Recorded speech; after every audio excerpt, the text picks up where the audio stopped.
Okay, this is getting weird.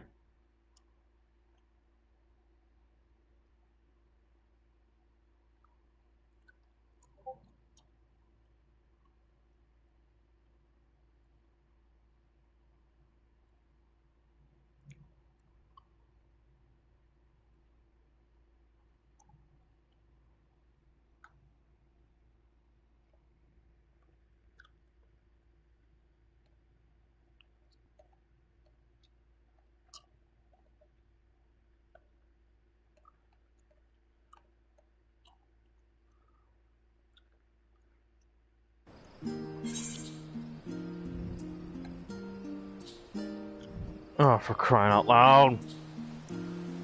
Hello?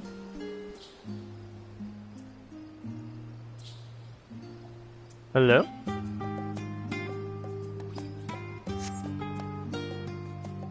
Hey. How you doing?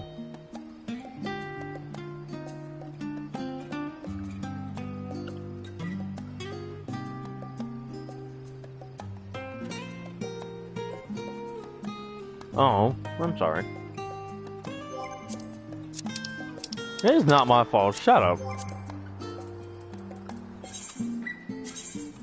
Neither is you blaming me for there not being hot water. I kinda do.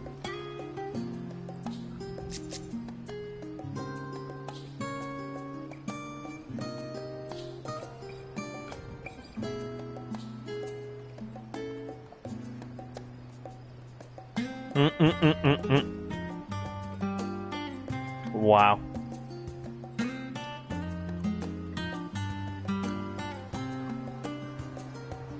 Uh,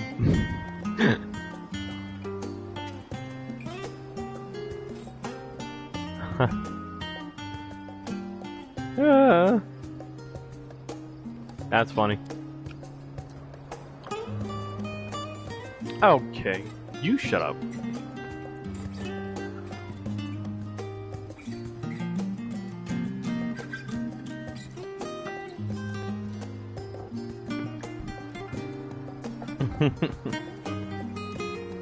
Okay.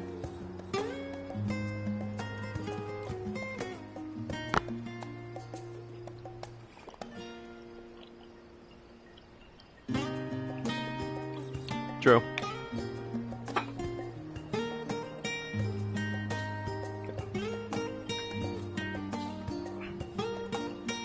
I want a shower. I understand.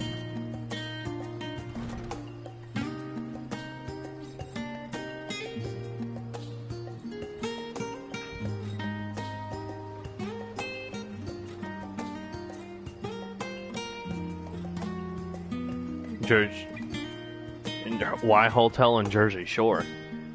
Isn't that where all the drama happens?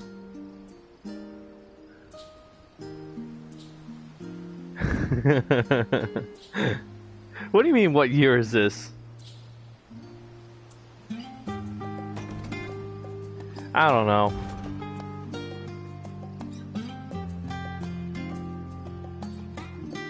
Mm. Okay.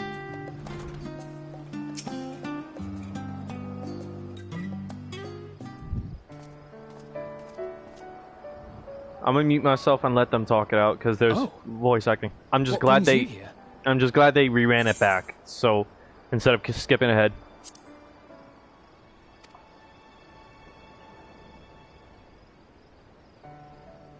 Ah, so you were worried that the Levier household might again be gripped by turmoil.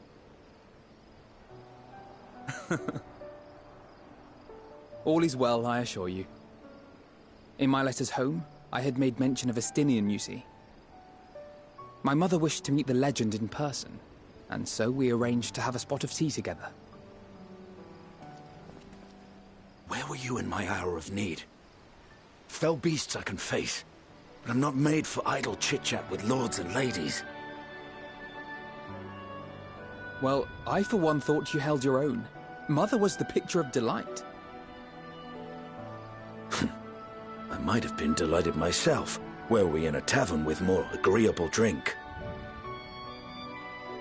The thought of fleeing crossed my mind. But what then? I'd never hear the end of it. Least of all from Tataru. I'm sorry. 'Twas not my intent to cause you such distress. It's just... it was one of the things I didn't want to leave undone ere we set forth. That's not to say I think we won't be returning.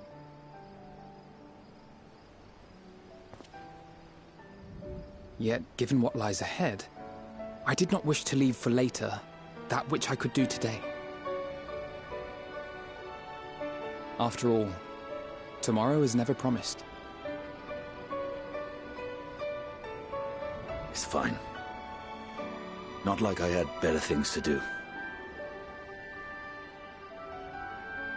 Besides, seeing you with your mother brought back fond memories of my own. Be we rich or poor, family is family.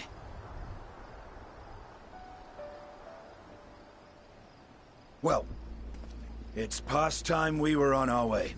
Trust me, I know. That shit was funny the first time I heard it too. Why do you think I was laughing the first time? Wait!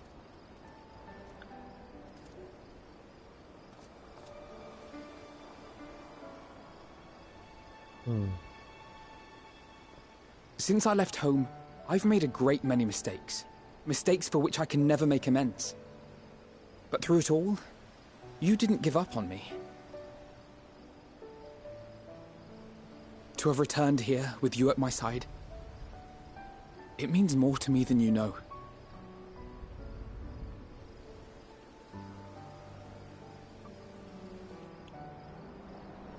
Thank you. From the bottom of my heart. Oh.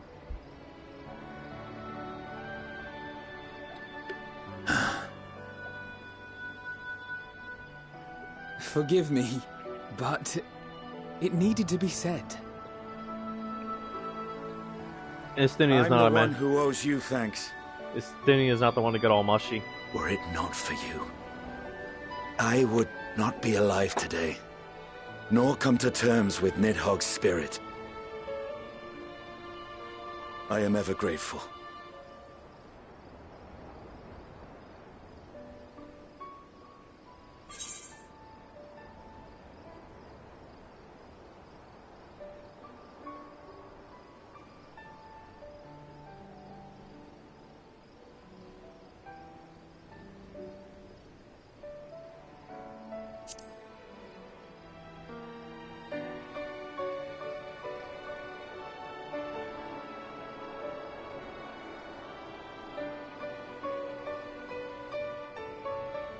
Well, we needn't make it a competition. You know, this must be what Hydaelyn meant when she spoke about depending on one another.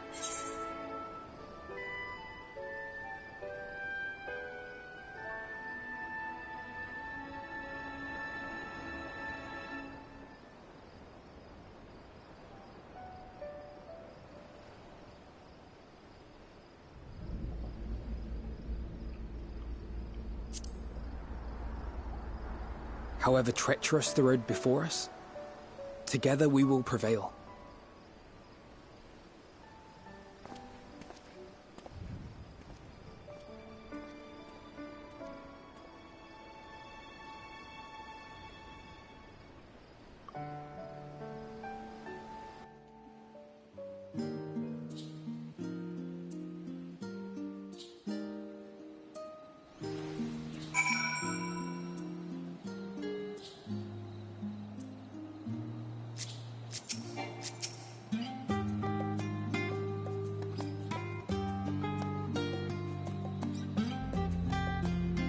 All that remains is to return to the annex and give my armor one last polish. And I expect Alphino has maintenance to carry out on those floating things of his too. He doesn't even know that they're called Nolits.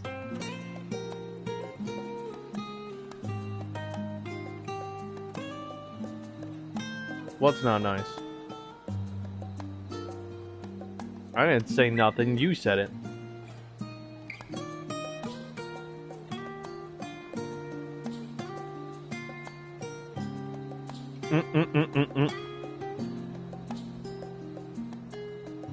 You just want to find out if this 10-year experience, quote unquote, PA is going to be fired or not. Oh. Well, that's better than 108.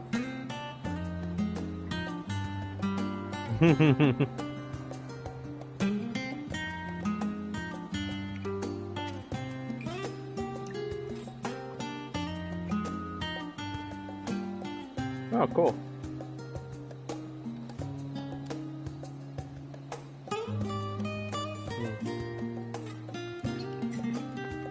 No, I don't think so.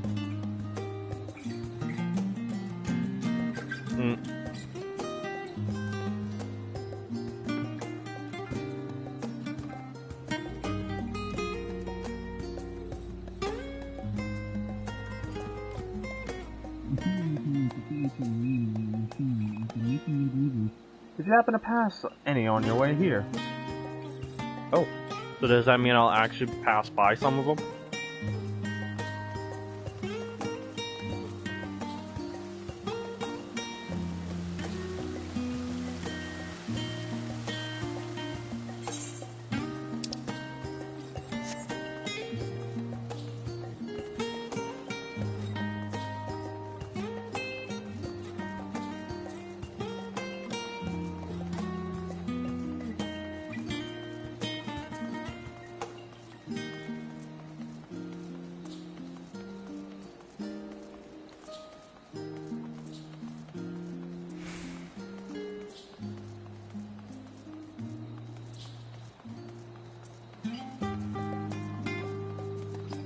Wait a minute, what's Alice doing all the way over here? Interesting. Oh, what? Going the wrong way.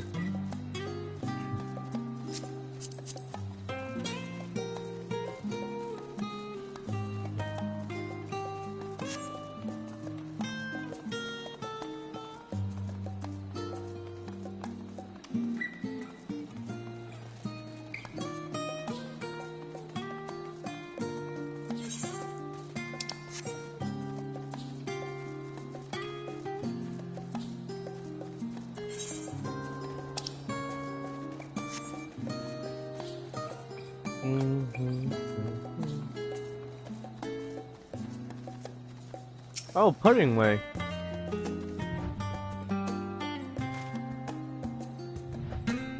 Ah, look, there is. I've come to this studio in order to study the ways of pudding. Alas, my creations don't jiggle as they should just yet, but I persevere. I can be taken into so many contexts. I'm not even trying to be funny.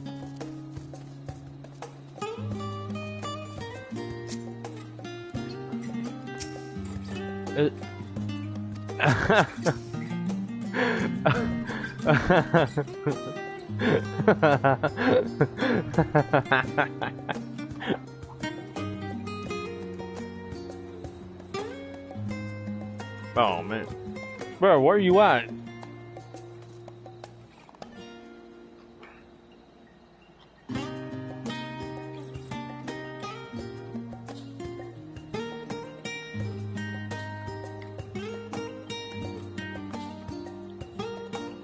Oh, Jin, you here? Oh, okay. But you see this, right?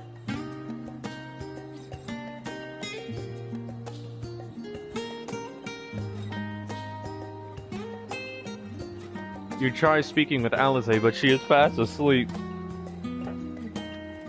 Oh, no, I'm not talking to her right now.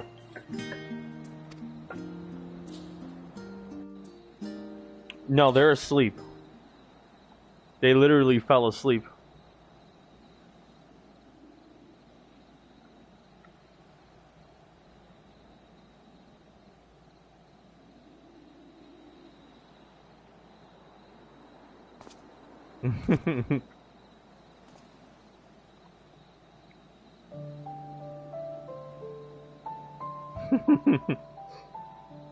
We're literally just sitting down. Again, this is what Mary's doing. I'm still with Y'shtola.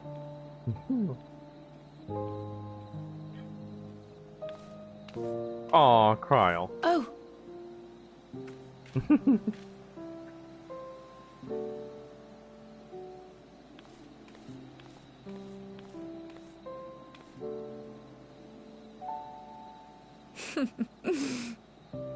Knowing them, they're probably dreaming about the celestial adventures to come. Just as well. They've been running themselves ragged of late.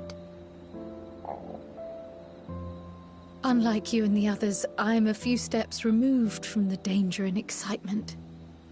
The things you all get up to never fail to impress me. But by the same token, I can't help but worry. You know what's funny? This is before, way before we even knew Kryle was from another reflection. All this time we thought, oh hey, she was literally just a student about Dashian. Or did you forget that fact about Kryle? Not only for your safety, but for your happiness.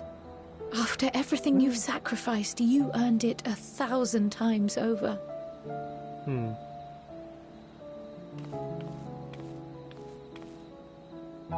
From the simple pleasures of tucking into a hearty meal or collapsing into a comfortable bed. Yep.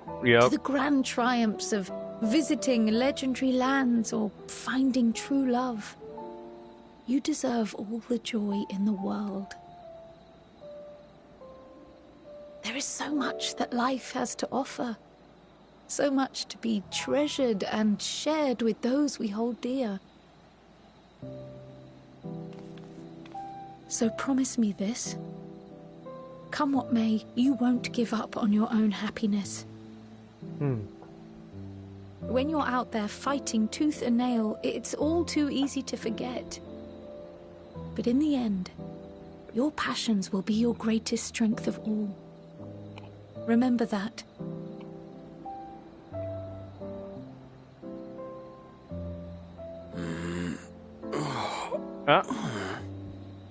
Uh-oh. Look who's waking up now. This feels familiar. Well, 'tis good to be...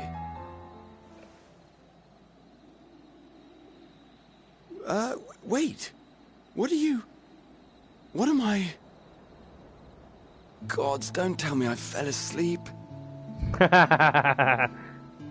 Not that there's any shame in it, but you were sleeping like babies. Oh, Yeah. how embarrassing.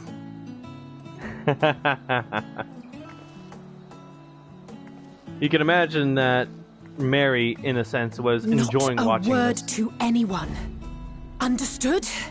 Not one word.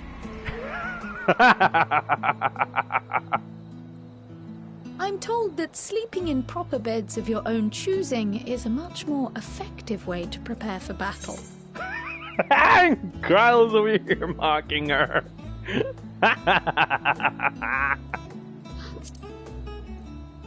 I'll tell everyone. So, what were the two of you doing here? I had a few books to return to the library. Thought I'd take care of it while I could. And you?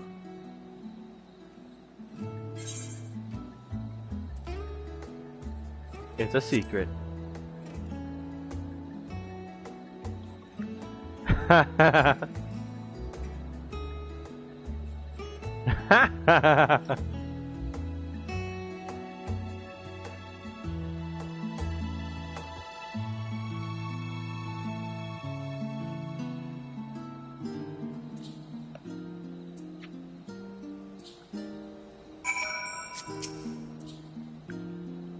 That's enough reading for one day.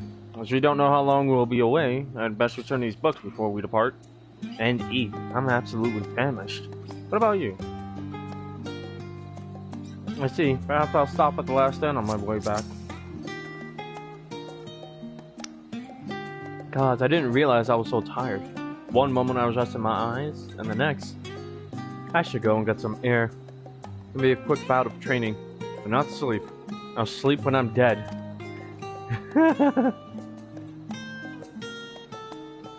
Oh, I should let you know.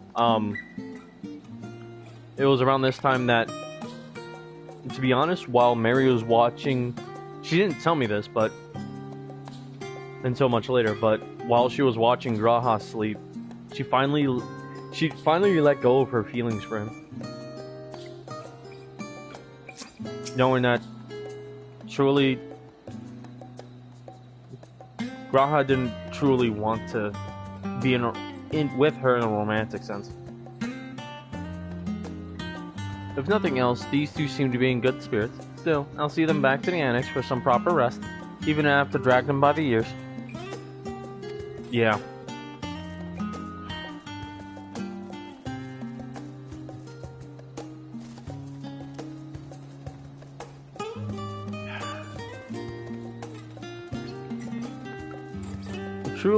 Truthfully, I felt bad for Mary. But at the same time, I guess I'm kind of grateful that, well, this dude was oblivious, or rather just wasn't in pursuit of a romantic relationship of that kind.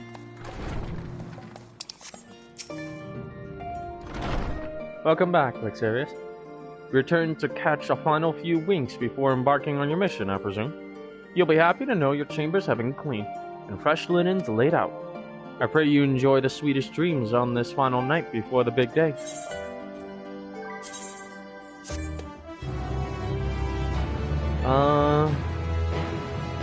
If I remember correctly, I think a certain scene happens too.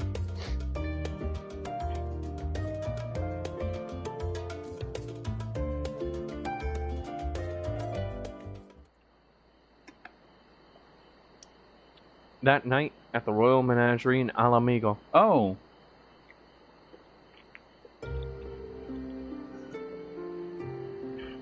Huh. The place where the final battle against Xenos took place. Oh, what? Oh, he came back? What the fuck is he doing here?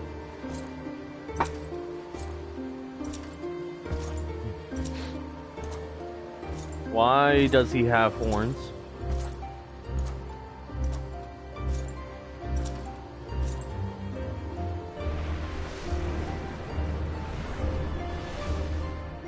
This motherfucker just go where he pleases. You will never get what you want. Not even the battle you pine for so dearly. So, Alice's words actually did have an impact. He still remembered them. In that transcendent moment, what was it that I sought in you?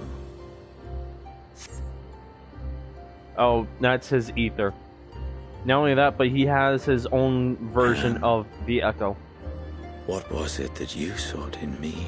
But his gives him more of a power boost. An ethereal boost. Not only that, but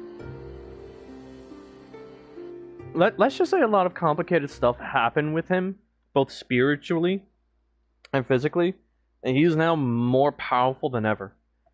And he was already a menace way beforehand. That he even defeated Mary at one point.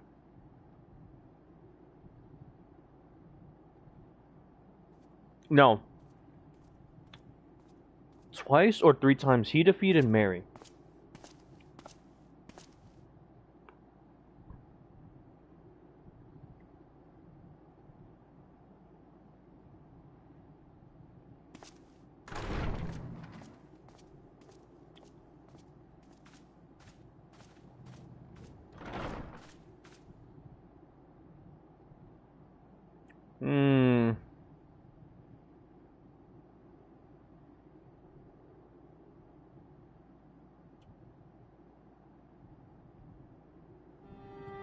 How often have we thus assembled?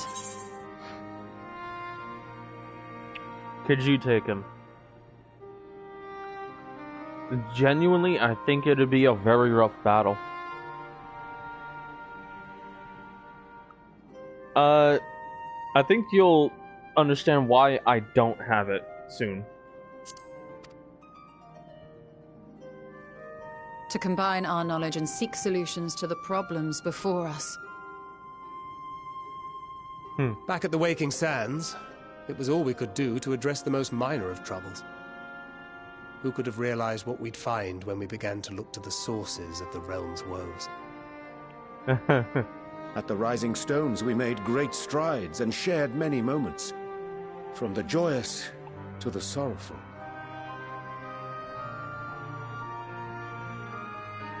We've had occasion to call other places home too.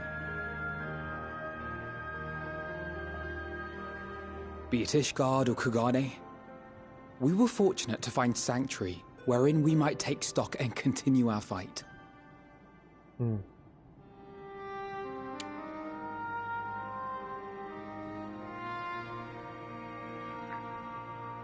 I was honored to host this company in the Crystarium, to stand with you all as we confronted the truth of the star itself.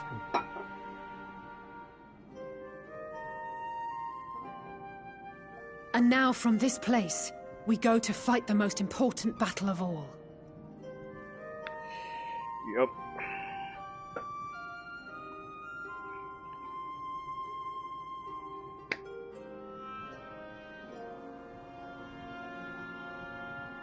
The Forum has sent word.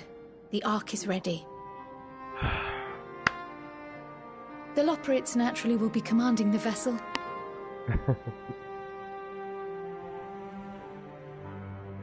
They will see the 8 of you to Ultima Thule. The 9 of you.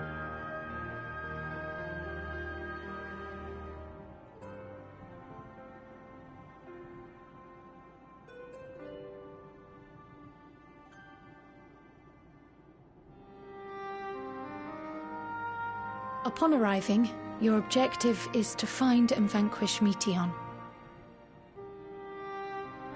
As a final formality, the Forum bade me ascertain your resolve.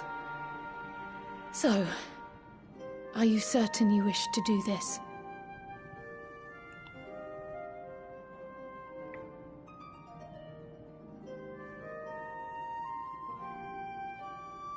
We are.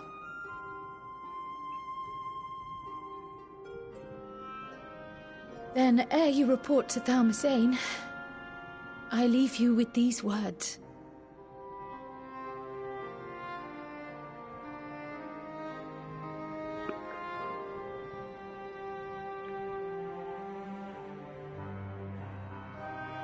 You must triumph.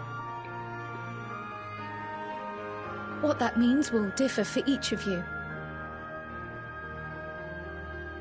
To make it back home, or to simply avert doom, or perhaps something else altogether. Yet whatever it is that drives you, I have faith in its power to see you through. So please, triumph. Triumph we will.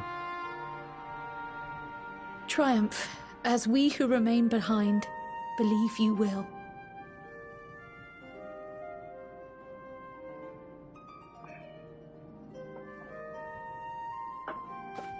Let us be off then.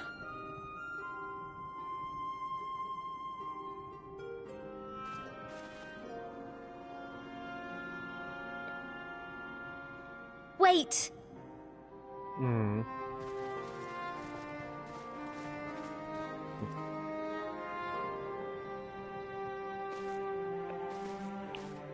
Both Kryl and I will be there to see you off, but as your receptionist, I feel I need to say this here.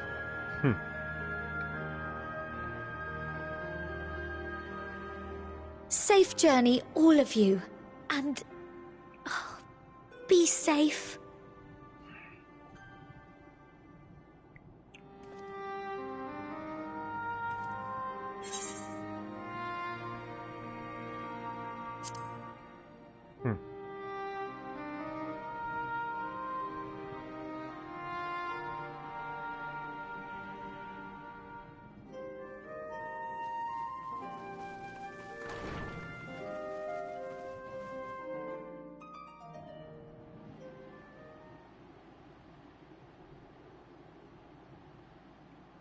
I think you're in for a treat right now of something kind of cool.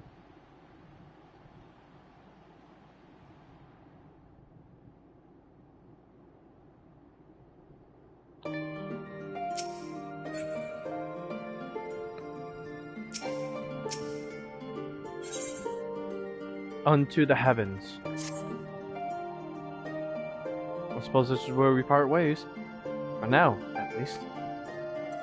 Would that I had sage words of wisdom to share ere you depart.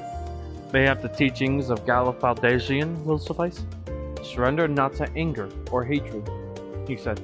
Look beyond them, and there find true strength. What one sees beyond is open to interpretation, I think. But for me, it would be the things I cherish most in life, things I believe are worth fighting for. Something to consider as you venture into the sea of stars.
That is very rude. How dare they?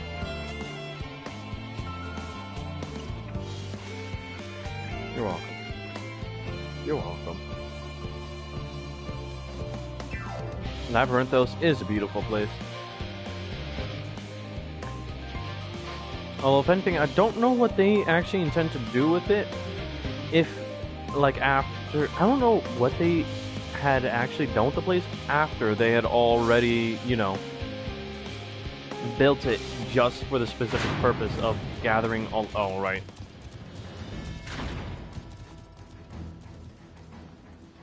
Oh, whoops. I thought we were going all the way around again, but no, it's right here. Oh, boy. Oh, man.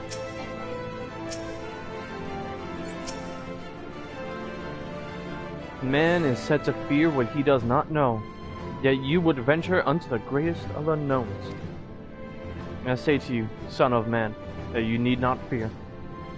So long as man shares a bond with dragonkind, so too does he share our kinship with the heavens, and our ancient home amidst the stars infinite.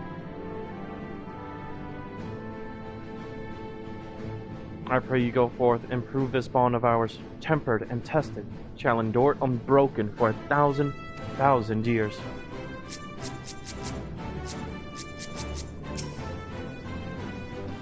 First the great Exodus, and now this. Seems there's no end to our work. In truth, more than a few gleaners were distressed to learn that their earlier efforts were for nothing. It was no easy task convincing them that the new plan was for the best. I can tell you that. I can't tell you every man believes this is the wisest course, but I can say that all will be forgiven if you deliver us from the coming doom. And if you don't, well, at least you won't get the earful. I certainly will. Aaron. Fucking Aravel. It's troubling enough that that brute Sakaar left without warning, leaving me to carry all those cumbersome containers. But that he failed to be present to send you off is absurd. Who could possibly be more deserving of his attention at a time like this? It is no easy thing to say, leave the star to us. But we must, and we will. As proud members of the Scions, we have a duty to uphold. and we needn't do so alone. Those dark days when we were driven from the rising stones and hunted as traitors are a thing of the past. We have allies in abundance now. Which is to say, you needn't worry about us. Go forth in the knowledge that the Scions will labor without rest in your absence. Though our fellow Scions couldn't be here, they wanted me to tell you that, no matter what calamity may befall us, they will never give up, and neither should you. No matter how far you may go, we will be with you in spirit. No matter how dark it may seem, your light will shine and endure. It's Shakespearean sounding, mother. Mistress Crow tells me your investigation into my theories on Akasha and its relation to the final days has made clear the source of our woes. I'm elated to know my work was of some benefit, but I could not have shared it had you not rescued me from the tower that day. I yet owe you a great debt, one I may never fully repay, but I shall try nonetheless, not only through my research but through my desire to see you succeed, which I believe may influence the Akasha in our favor. Small though the effect may be. Yes, so long as we have hope, there's a chance we may influence the outcome of this calamity.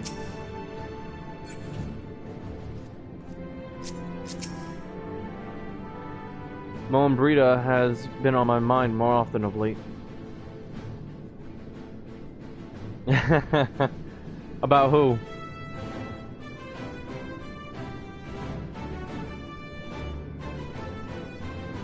About Hori? About Mr. Boulder over here?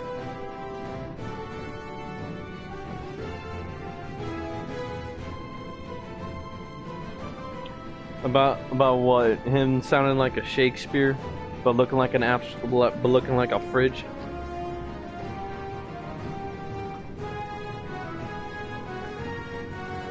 Boulder. Ah.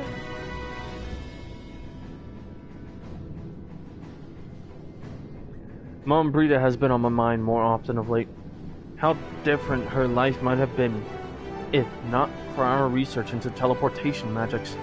Perhaps she would never have gained an interest in ethereological studies, but to abandon our work out of misplaced guilt for who she could have been would be a disservice to the memory of who she was. Nay, it was because of her that we found the resolve to carry on, and now we stand at the edge of a new frontier, with a ship ready to bear you onto the distant stars and beyond. This arc is as much her accomplishment as it is ours. I regret nothing. Loida. And looks like a fridge of seeks like We were quite fortunate the Lopperit's hyperhopper was based on principles similar to those of aetherology. Integrating it with the Ark's existing systems might well have been impossible otherwise. We may have Charlene's wealth of knowledge at our disposal, but theirs is technology far beyond anything we have ever studied. You're familiar with teleportation magic, yes? The momentary conversion of the body into ether that may travel via the life stream from one physical point to another. Their hyperhopper enables transport through a similar method, but not one involving a life stream. Rather, it utilizes highly condensed ether to create an ethereal current of its own.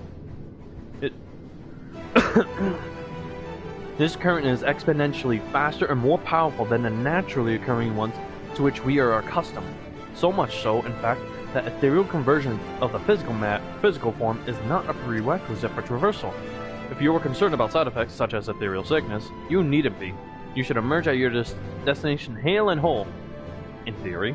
At the very least, I can assure you it is safer than the experimental aetherites you use to reach Radatan. Hyperhop. Alright, buddy. Alright. I can't lie, it is still funny. So this is the ship that will bear Ultima Thule. That even Wolfson and Blowedo should be in attendance is most unexpected, but I'm nonetheless heartened by their presence. For so many to see us off like this seems wholly unnecessary. Still, I'll not begrudge them for wishing us well. Stop, Jada, please. No, enough with that. With that cursed speech that you're performing.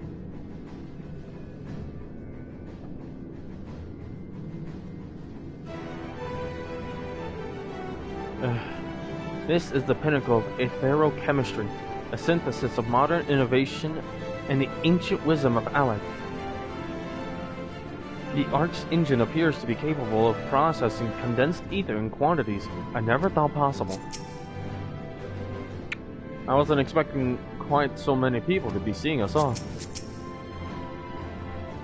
They said work on the Ark is finished, but you certainly wouldn't know by looking at it.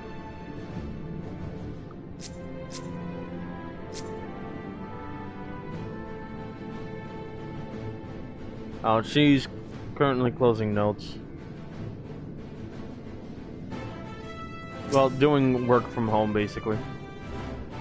But she was doing this stupid, how do I even say this? Dami on her thing, meme.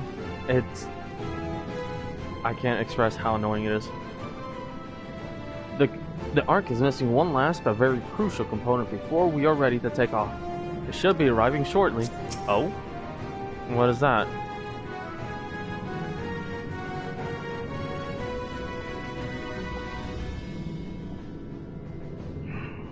I forgot to put on this ankle sport that I should have been put on.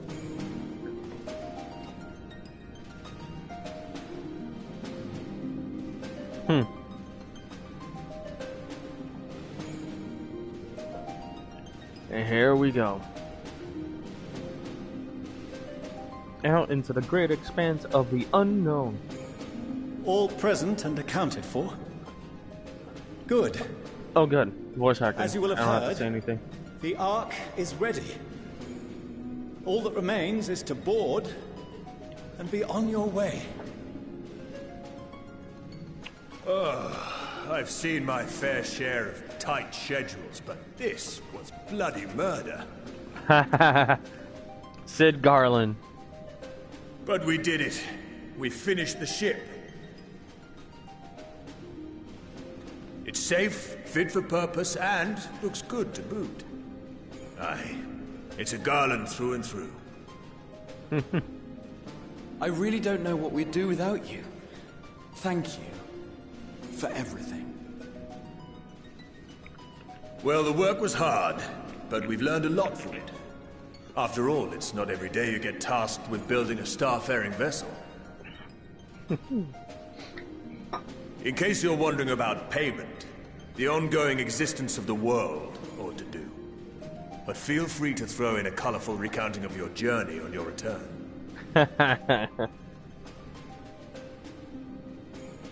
So, have you thought of a name? A name? Wasn't everyone just calling it Father's teeny tiny toy boat? Well, seeing as its purpose has changed, I thought a more eloquent name was in order. I suggested as much to Fortuno, who seemed quite amenable to the idea.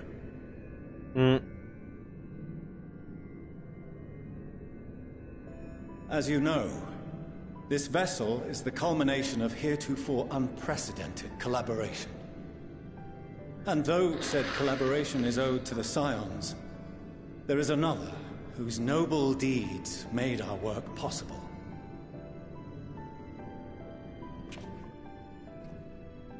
From a fragment of Dalamud, we obtained not only advanced materials such as refined adamantite, but the knowledge to traverse the stars. And this fragment would not have found its way to us had the Archon Louisoix not fought to protect this world, and in so doing, laid down his life. Now that the vessel stands complete, I cannot help but wonder if it was more than mere happenstance. If it was my father's intention to guide us here. In the hopes that his guidance will see you all safely home, I name the vessel after that self-same fragment of Dalamud he delivered unto us. Oh. The starship Ragnarok. Yep. This is where the name came from.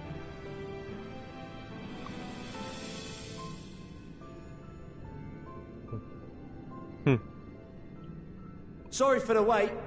I got everyone you asked for, and not a one less. Oh. Oh, so Sicard did come. Oh! No way! I almost forgot that this is how they did it. So watch, this is gonna be amazing. What are you all doing here?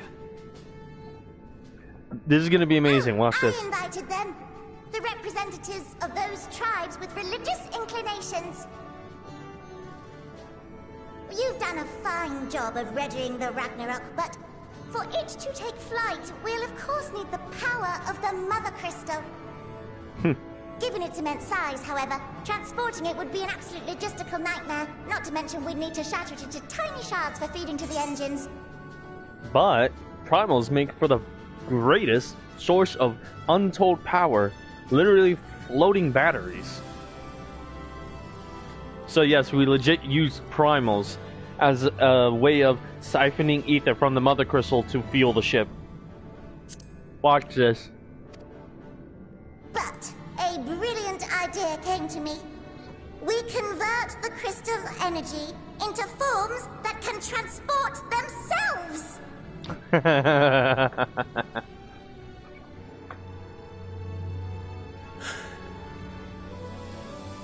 Not that would a employ primal. Summoning, or should I say its precursor, creation magics. Just watch. And it's... Care to explain for our benefit? Just As watch. you may have witnessed at Bestway's Burrow, the Loporrits are capable of creation magics, which they use to shape the moon's environment. Yet simple though they make it seem, 'tis a highly advanced and exacting Watch. art. To perform it correctly requireth that the wielder holdeth the object in his mind's eye in clearest detail. Hence the ancients' meticulous management of concepts. Mm-hmm. Drawing upon this art, the Ascians conceived of summoning as we know it.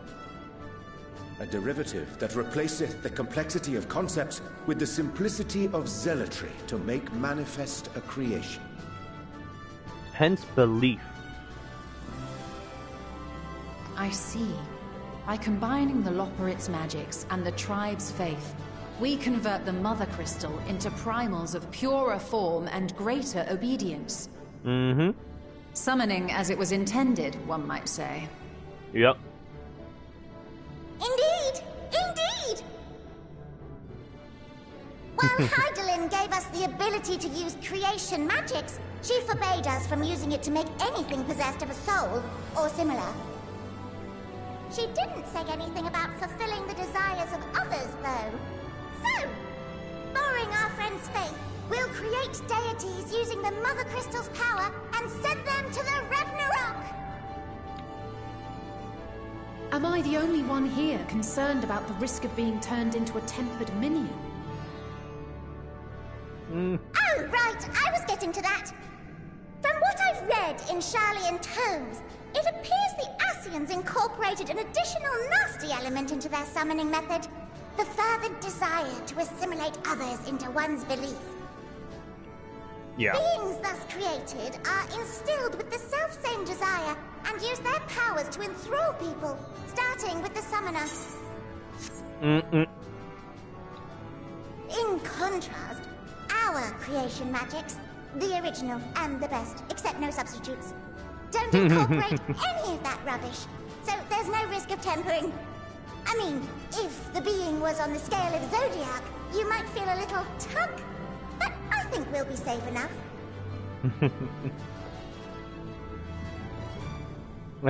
Truth be told, I do not understand the intricacies of this plan. But none of us would ever turn our backs on you.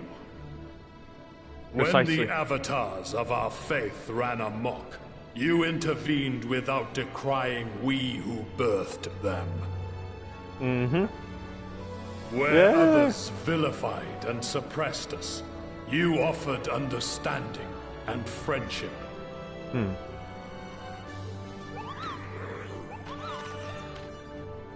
In gratitude, we will share with you the true expressions of our gods. Not malevolent deities, but benevolent saviors.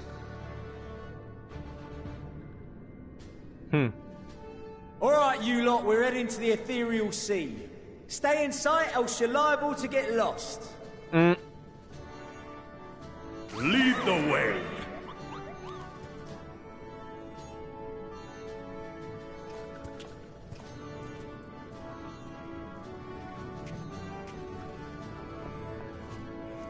May we have a moment?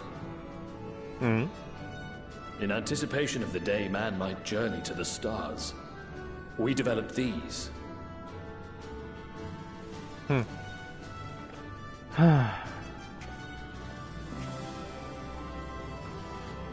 Portable teleportation devices. One for each of you, designed to work in tandem. Press the button on one, and in a matter of moments, all 8 will activate and send their owners back to the Ragnarok. There is no telling what hazards you may encounter. If you find yourself separated or lost, please do not hesitate to use them. Be safe, all of you, and come back.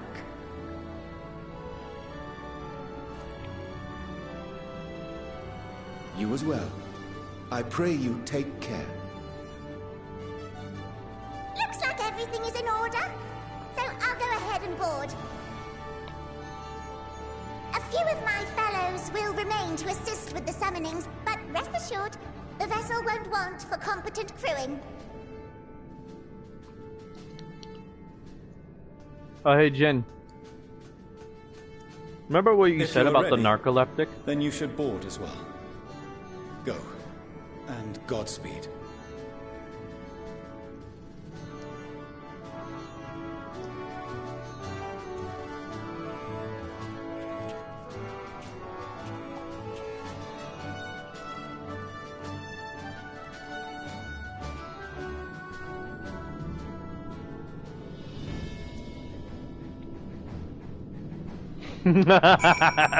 I would not fly with him.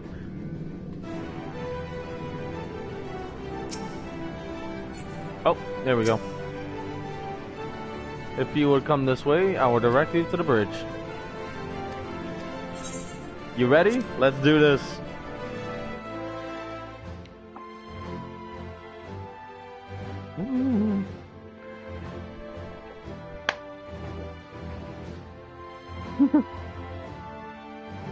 Because I realized long ago I did not have a say.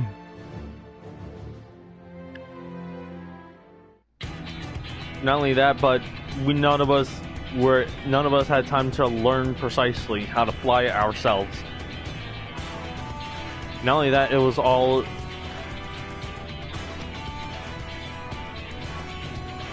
I had no choice in the matter. Literally, this motherfucker, only he could know how to.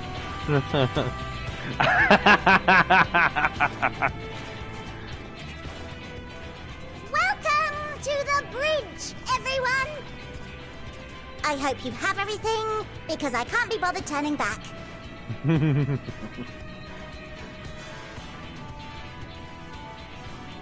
then, make yourselves comfortable. We're setting off in just a moment. Oh boy.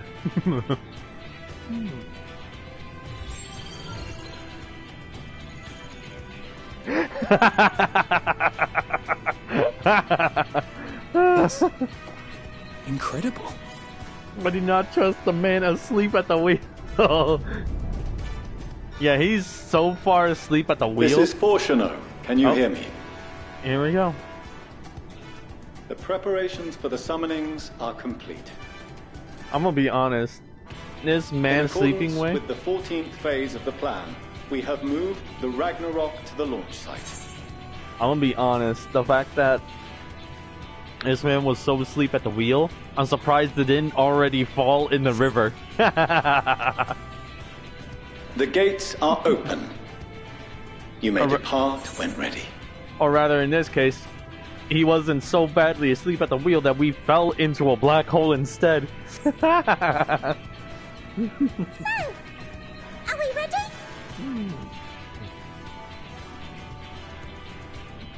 As ready as we'll ever be. Let's get going. Oh, come on. The burnt-out star's got more fire in its belly. Try it again, with feeling.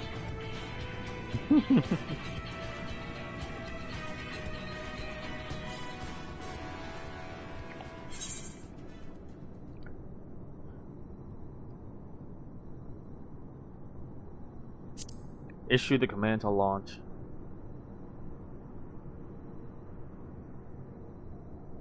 Me and Mary did this at the same time.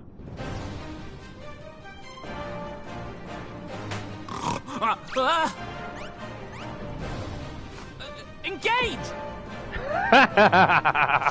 Engage!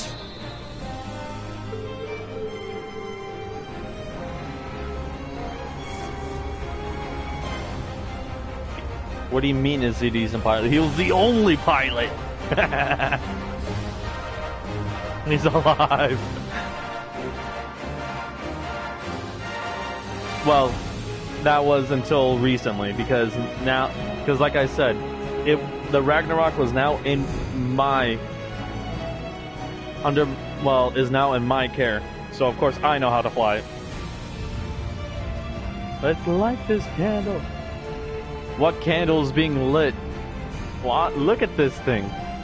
It is beautiful. It is beautiful. Not only this bitch was larger than old Charlene itself. Well, as big as old Charlene.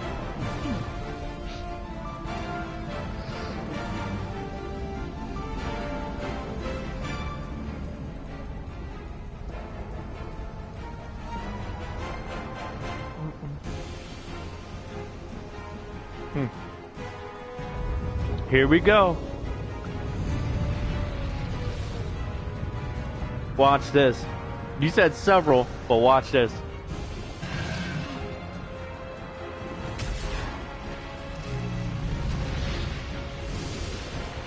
A freak Titan. All of them, really.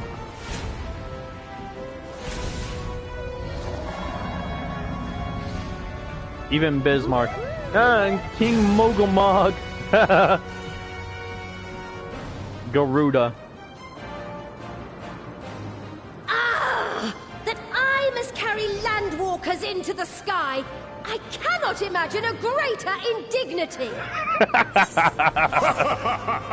Do not sulk so, for thy mighty winds exist not only to buffet and batter. Nay, they may serve also to thrust forth with vigor. Such is thy glory, and thus it is an occasion to rejoice. So come, let us revel!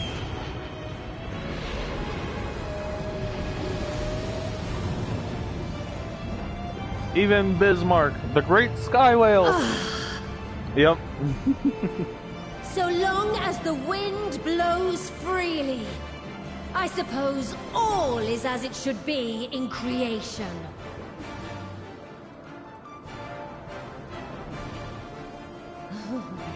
I will render unto them a storm, that they may pierce the firmament and fly free!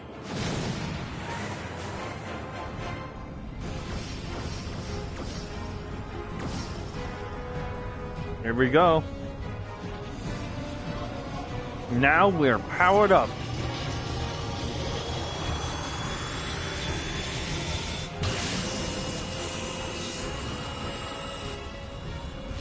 And then create our own ley line.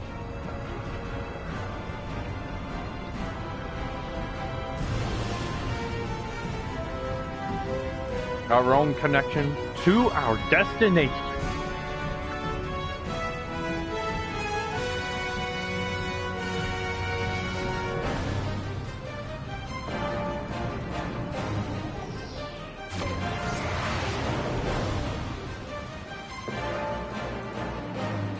To be honest, I didn't count.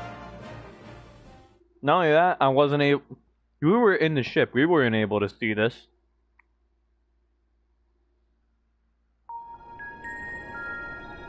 You actually have to rewind the stream in order to see.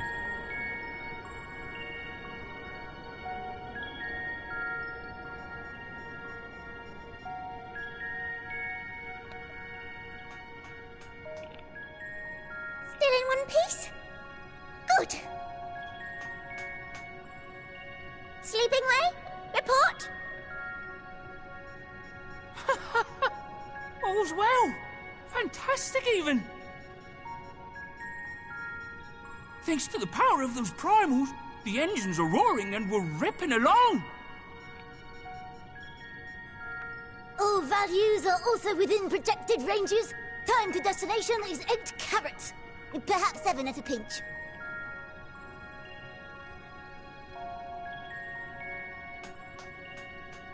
All right. Let's go over some points of caution. Our destination, as you know, is Ultima Thule. Lest you wonder, the place is not a star so much as a patch of emptiness. That's the extent of what our equipment could determine, anyway. Well, you're using ethereal sensors. Meteon, she's likely used Dynamis to obfuscate her location. Or Dynamis is what's used So, to in create the conclusion, location. We'll only know what's there when we get there. Basically. The crew and I will see to it the ship's ready to take off at a moment's notice. Rather, it was more like it was a place created by Dynamis, and our sensors were literally only able to sense ethereal signatures. So, yeah, of course we're not going to see anything. We'll support the search as best we can, but it'll be your paws on the ground, assuming there is any. Assuming there is any ground. But everything will be fine, I'm sure. Heidelin believes in you, so you ought to believe in yourselves. Just don't do anything I wouldn't, like waiting too long to use those portable teleporters of yours. So Personally, it's black and at the slightest basically. sign of trouble, I'd mash the button to bits, and you should as well. Understood. We promise to be careful. I suggest you brace yourselves. We're about to arrive and the vessel will shake a good bit.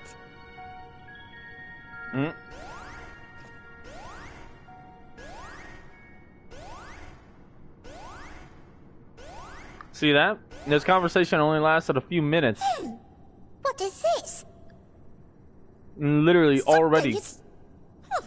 Interfering with the equipment. And it was literally only a small conversation. Oh shit.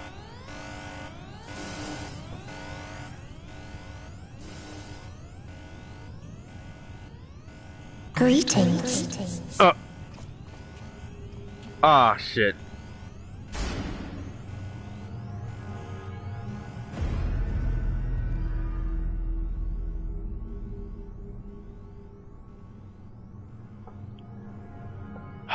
Greetings. Can you hear me? Of course, she can literally appear wherever. Meteon. So this is Meteon. Oh. Have you met one of my sisters? I don't remember meeting you myself. But I do know that you're from Atheris. Why have you come? All you had to do was wait. I would have delivered to you your ends.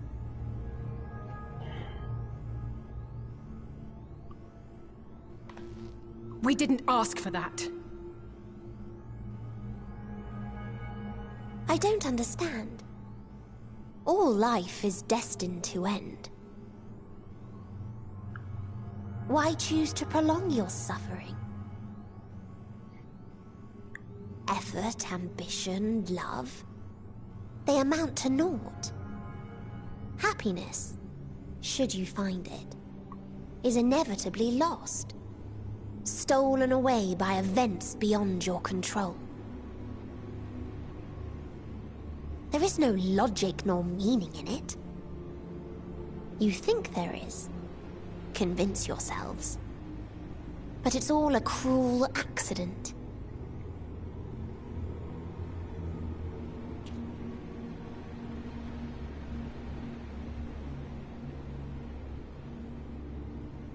Come now.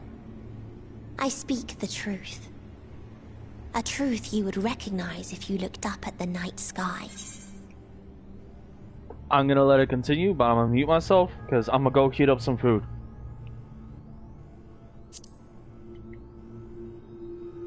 Unbroken emptiness. Cold, dark, and silent. Your world, like every other, is but a blemish upon its perfect fabric. Life is an anomaly. It is unnatural and cannot continue. The sooner you accept this, the easier it will be. Just to be clear, we're not here to argue with you. We know that life is fleeting, and that in the short time we have it, we're not assured happiness.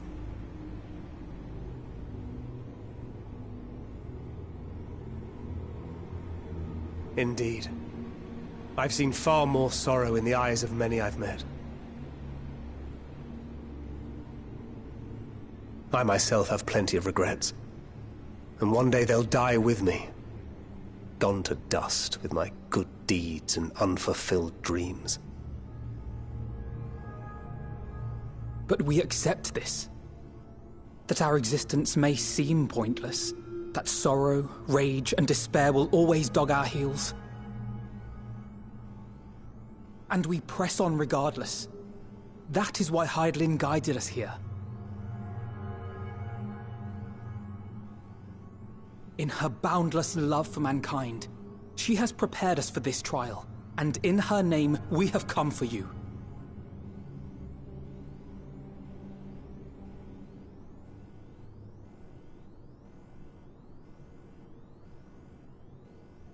Yes, I sense it. A burning passion like unto fury.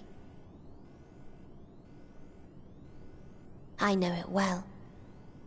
For the same passion once burned in many a star before yours.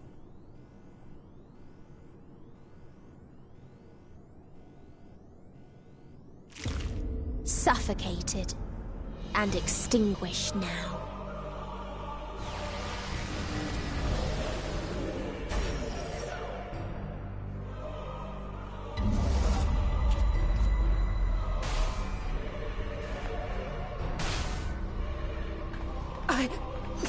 I can't breathe. You approach the bounds of my ultimatum, where emotions dictate reality, where resignation and acceptance unite to embrace the end. Even I was overwhelmed with this. Where those who valiantly cling to life can thrive.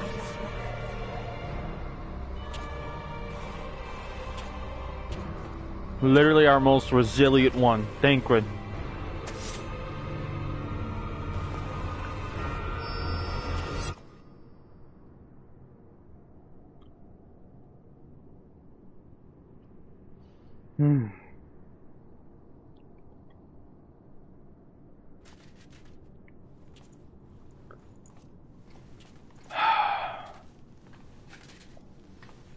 By the Fury.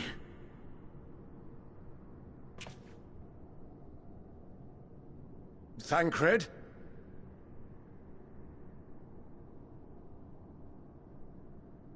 Meteion has gone as well. Mayhap he awakened first and gave chase. Everyone? It appears we are at our destination.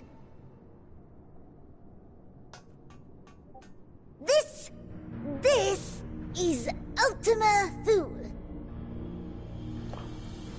Not that we knew what to expect, but I wasn't expecting this.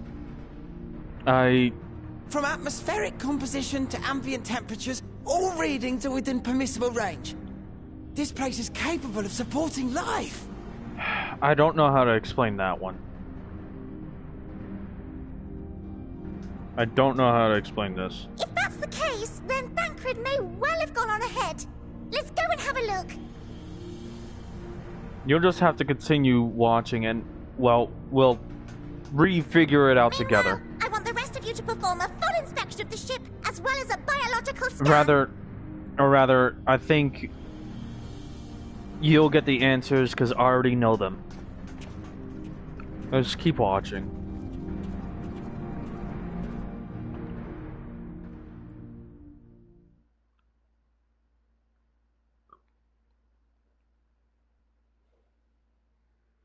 At that point, he was no longer of this world. So it was that the brave wayfarers arrived at last at Dream's End.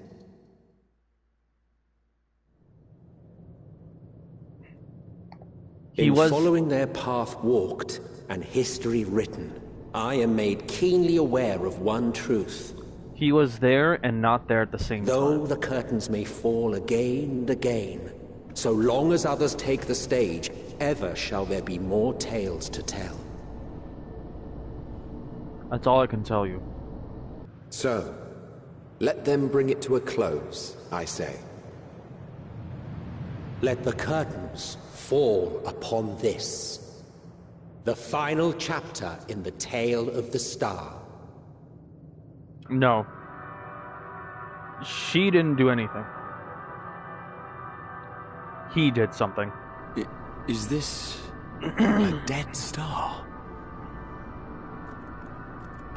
As I live and breathe, I live and breathe. Well, the environment itself shouldn't kill us. Well then, let us search for Thancred while exploring the area. The ship we leave in your care.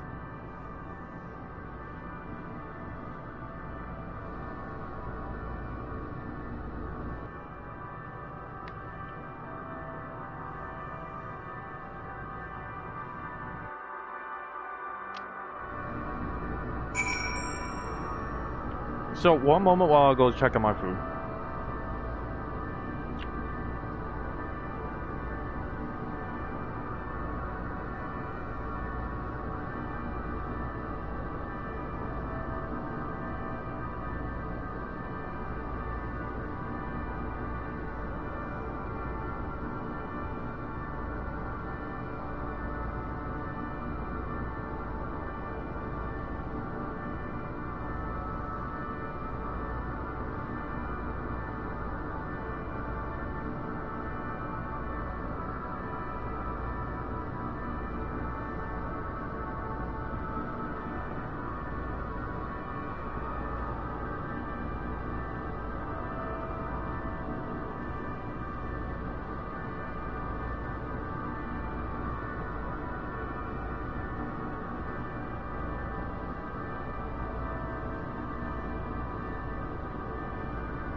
Okay, I am back.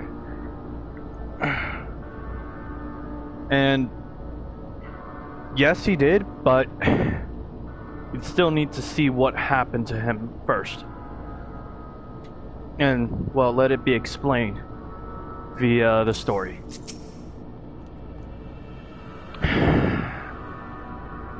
I cannot guarantee it will be of help in these strange surrounds, but I've readied a provisions note in case of emergency.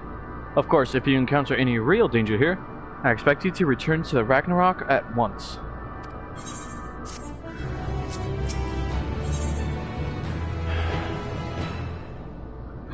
A strange world. New world.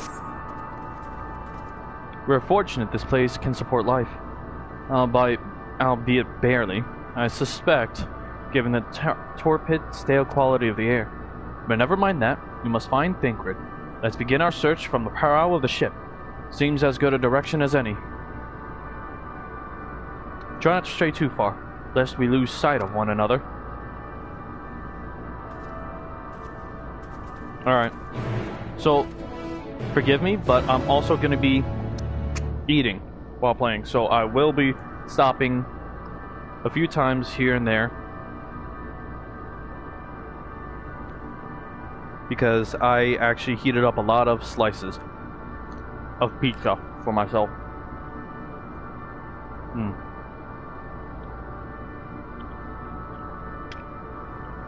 Sustenance. So good.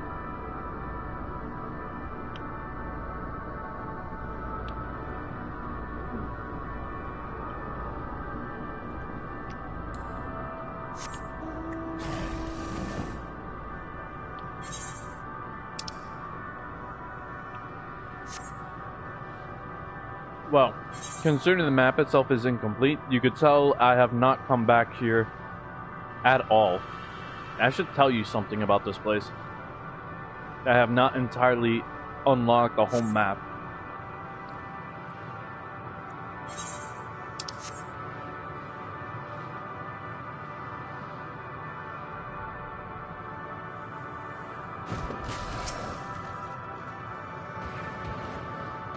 Ruins. But of what, I wonder? Perhaps we can find something to help us understand the nature of this place. A relic, an inscription, anything?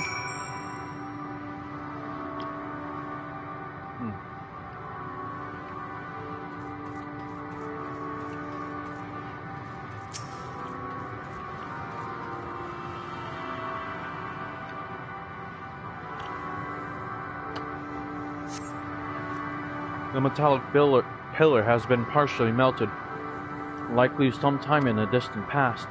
The damage does not appear to have been inflicted deliberately. Rather, it calls to mind the indiscriminate destruction often wrought in the heat of battle.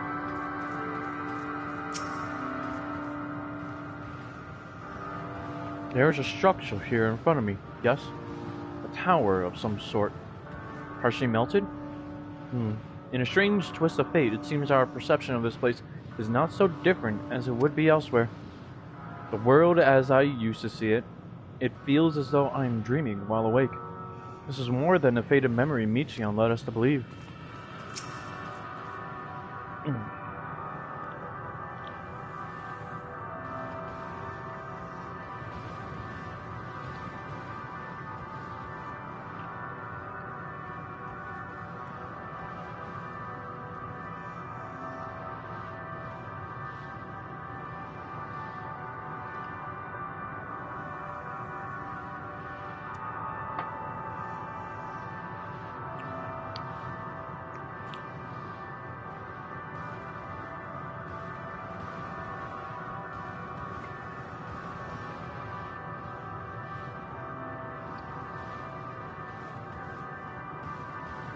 Look here. This part is relatively intact. The intricate design at the top suggests it is man-made, though its builders were surely not men as we conceive of them. Having said that, I swear I have seen this pattern before.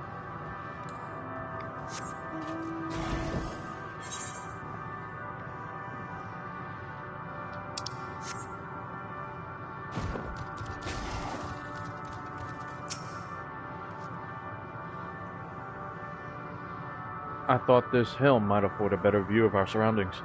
A poor decision in hindsight. Besides the light from the ship, all is shrouded in darkness. If Thancred is here, I'd never know it. From what I can tell, we are near the edge of an island, if you can call it that, surrounded by floating debris.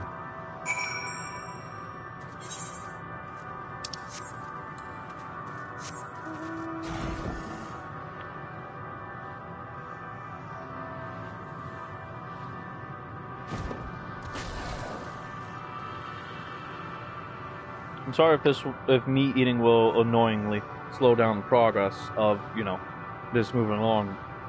But we still have time.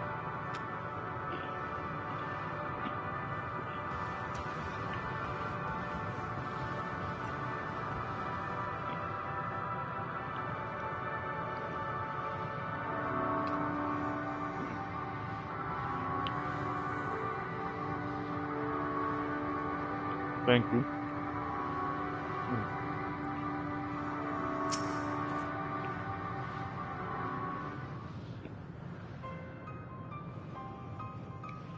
Were you able to find anything?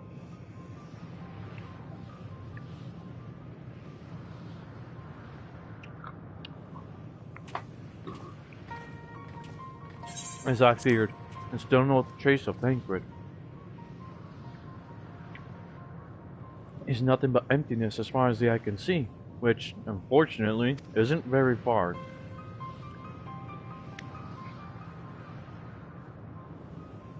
Though I can't help but suspect that someone or something is here. There are times when I sense it drawing close, and then a chill washes over me, leaving me exhausted. Leaving me with feelings of death and anguish.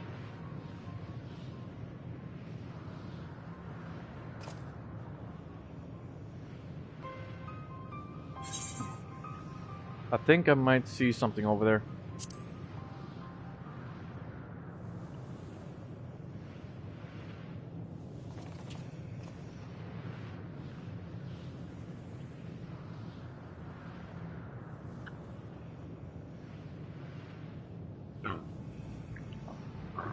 What are you talking about? There's nothing there.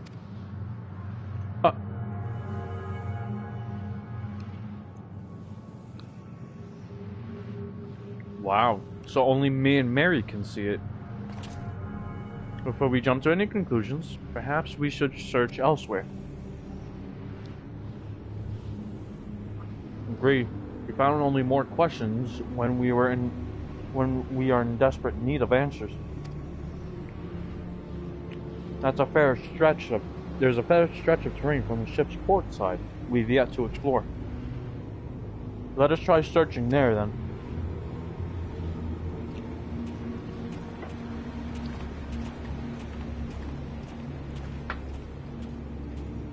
Look serious? A word before we join the others. Well, Luxurious and Mary.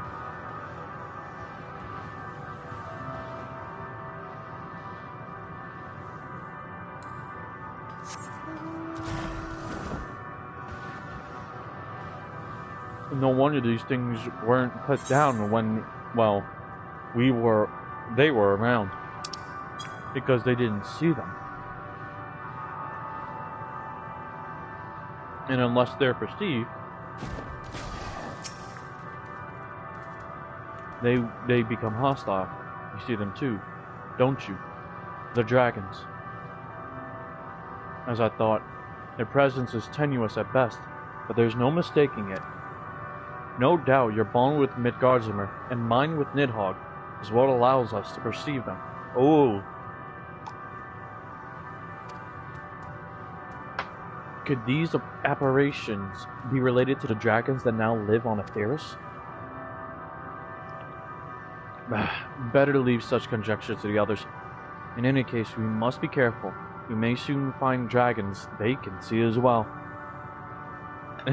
That's a neat dragon. Death and anguish. What happened to them, I wonder.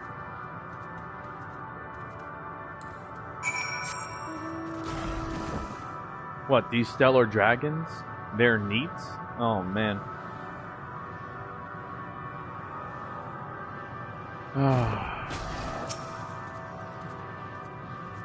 Too bad they don't actually exist.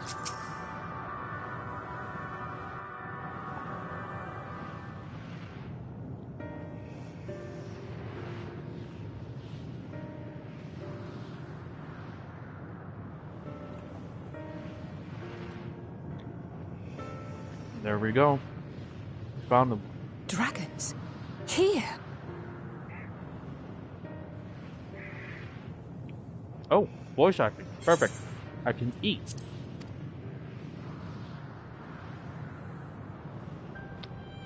What you see is a memory of a world that once was. A world suffering a slow death, whose denizens cried out for the release of oblivion. What? Their world is dead? It is. Not a single life remains upon that husk floating in the vast emptiness. These creatures are shadow and shade, perpetuated only to suffuse dynamis with their unending lamentations.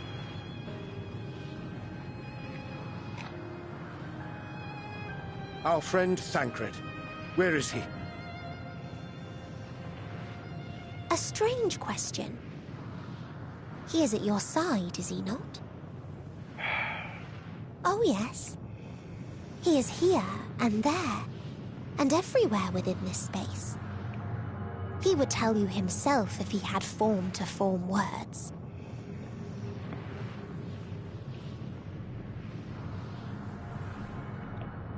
Huh. Such loathing and uncertainty. You don't know why you still exist. In like manner to the oblivion I send, I tried to drown out your ether with dynamis. Beginning with this Thancred, who came at me despite being unable to breathe. Such a simple thing, unmaking men. In the blinking of an eye, he was gone. Didn't even have the chance to be transformed. Yet somehow, he managed to leave a slither of himself behind.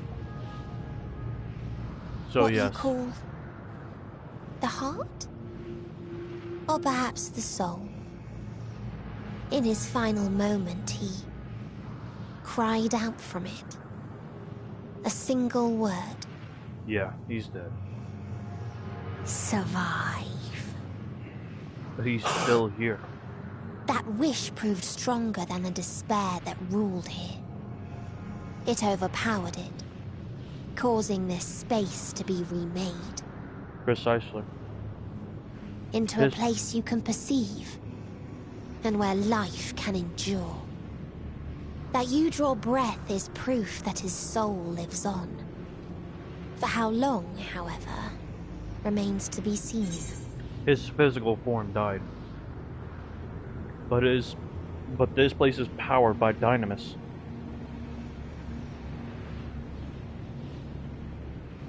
His overwhelming feeling of hope is what caused this place to be made manifest. That is the power of dynamis. Form given, emotion given form.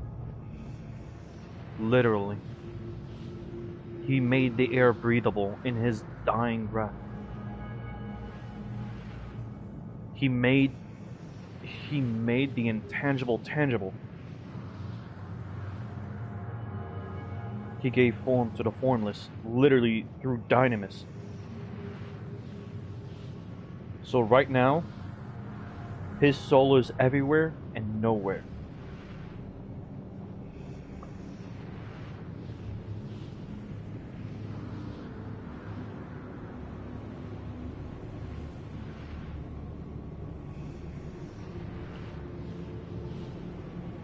Thancred is the reason we breathe and are able to walk.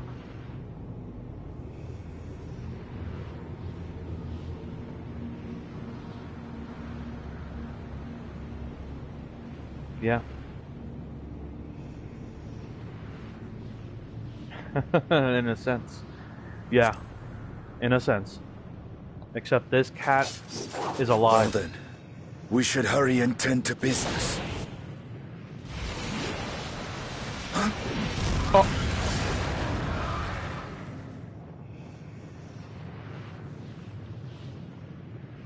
It's futile. You will never reach the true me. I told you, emotions dictate reality in this space. Such changes as you might work will not alter its nature. He does. You may see, but you cannot touch. Walk, but not advance. He does remember this.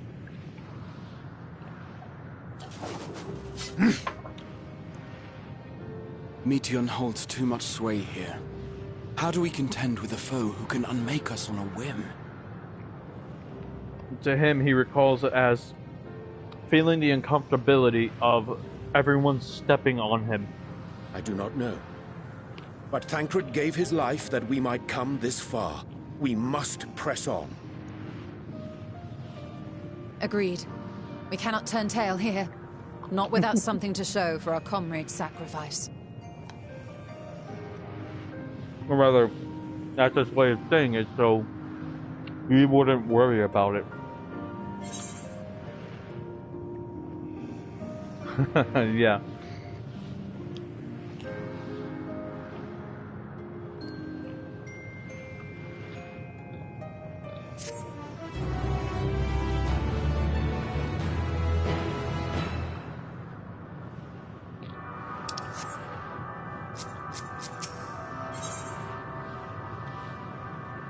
Unburdened wings. Soul without body. A form of being with which we are not wholly unfamiliar. Oh, he's not that freaky. He is not that freaky. Stop.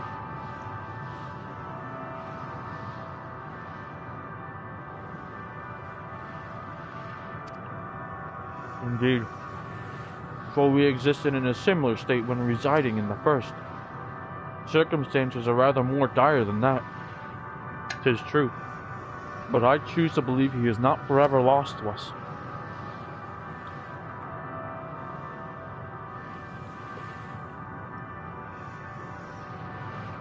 Do good.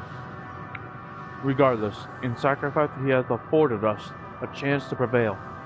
Let us not squander it, and ascertain the nature of this realm, that we might confront and defeat Meteion. Estinian, Xerius, Mary, would you accompany me in speaking with these dragons? Mayhap they can enlighten us.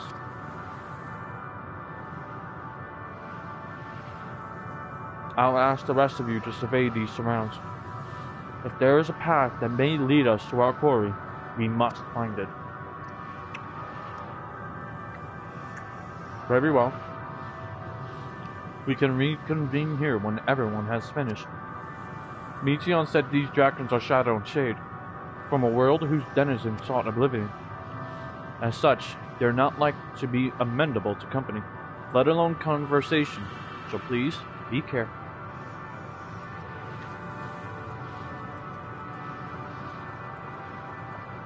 Let us split up and gather what knowledge we may.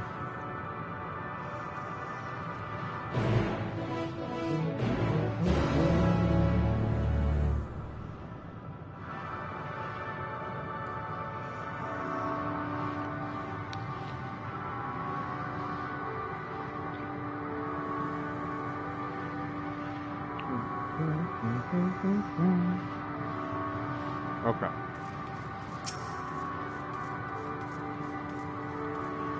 Say Loske. A visitor, not of this star. Could thy slender hands bring plague to our world? Thy breath extinguish life's feeble flame? Oh, how we would adore thee, alas.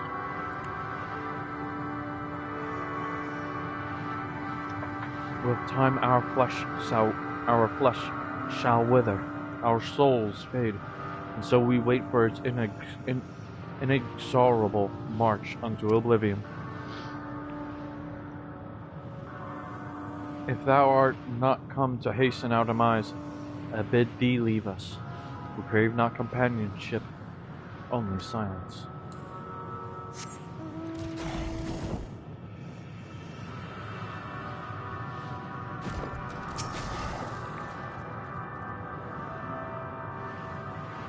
Beyond that distant veil, paradise lost, so glorious, so beautiful. We were a proud and noble race, strength embodied. We knew only love before they came. Metal monstrosities of black and silver, no bonds of blood did they share, nor conviction did they have to guide them. A crushing defeat, never had we known such shame. Stilled now are the winds, though none could fill these wings burdened by ignominy. We fly no more, only sink into oblivion.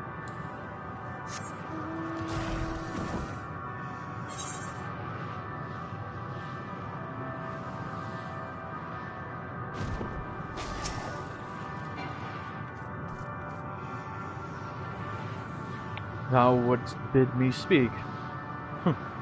Folly. I observe the lesson of stone.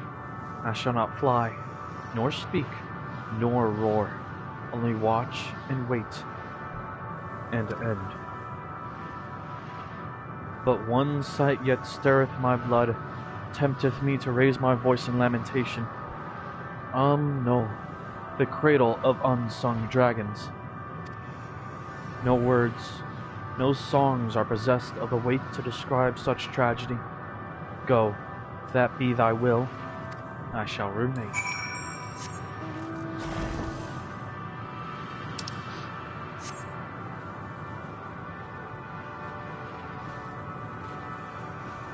Shelled dragon, interesting. Oh, dear Lord. A level cheater?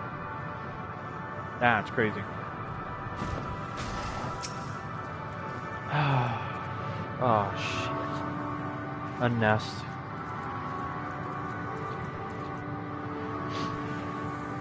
They led you here as well, did they? It was described to me as the source of their woes and proof of their end.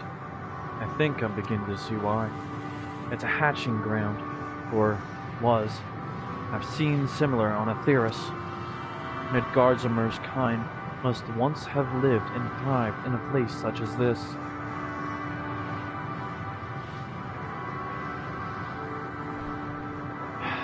Yeah.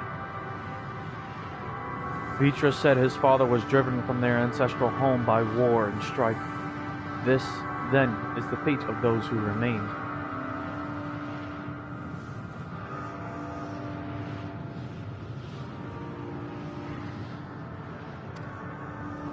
Let's have a look around. Maybe these eggs have more to tell of what happened here.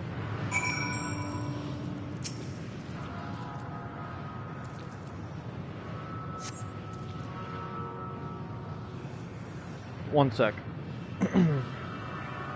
Food.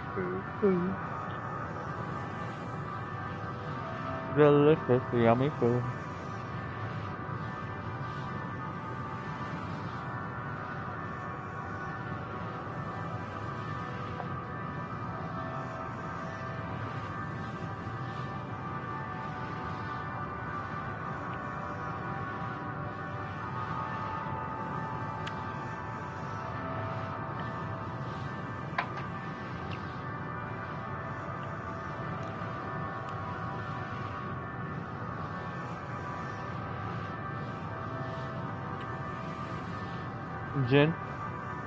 Genuinely asking, what do you think I felt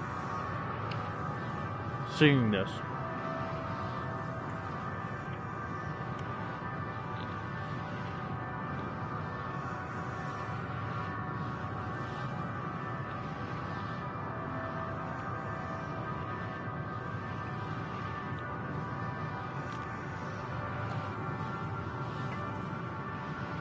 No.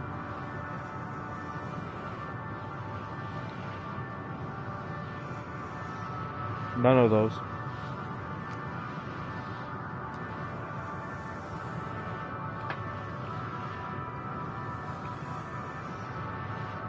No.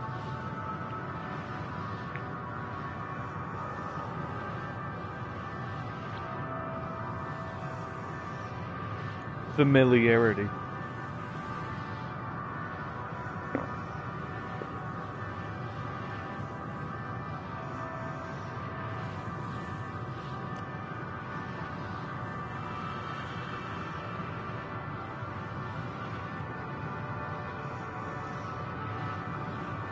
Do you know why?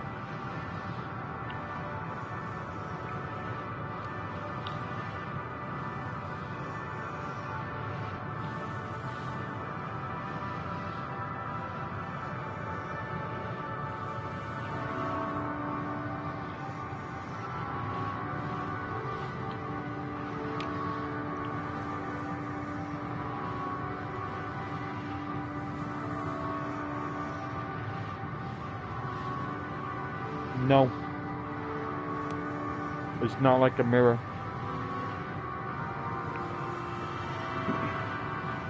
It felt like I finally looked back.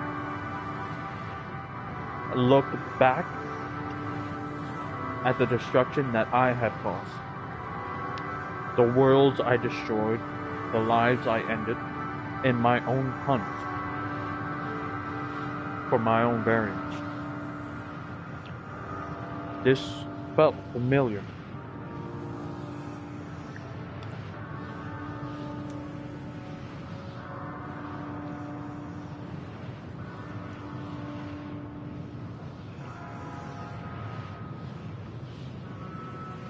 Except that now, this was like looking at the aftermath. The aftermath I never stuck around to see.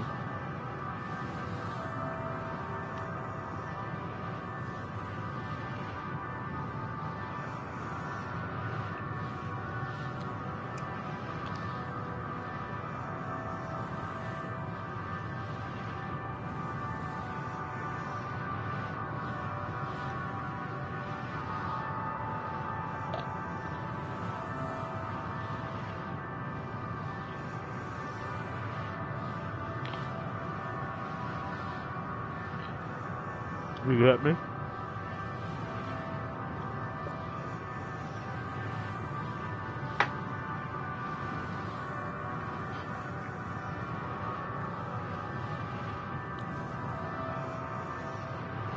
Inside the shattered egg, you find the remains of an unborn dragon.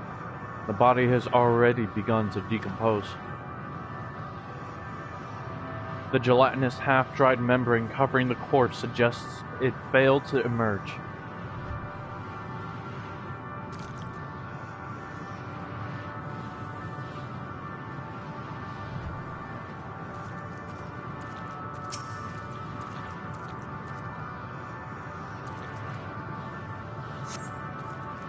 Yup, that was literally it. Murky liquid has pooled inside this eggshell. A noxious fold tour is indicative of contamination. Didn't even stand a chance, it did.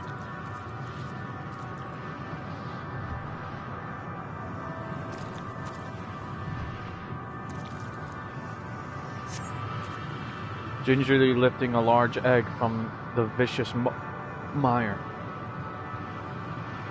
You peer inside and see a formless mass soaking in a pool of embryonic fluid. Your stomach turns as you return the egg to its resting place.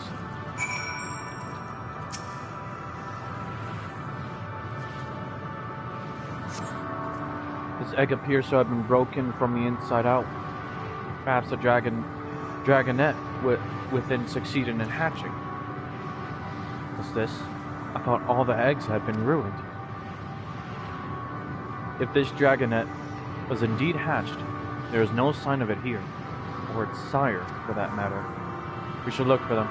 You start with the cliff tops, and I'll search the plains.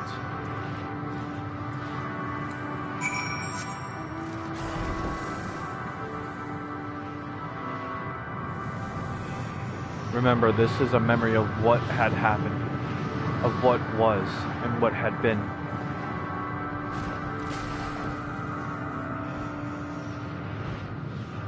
Oh no.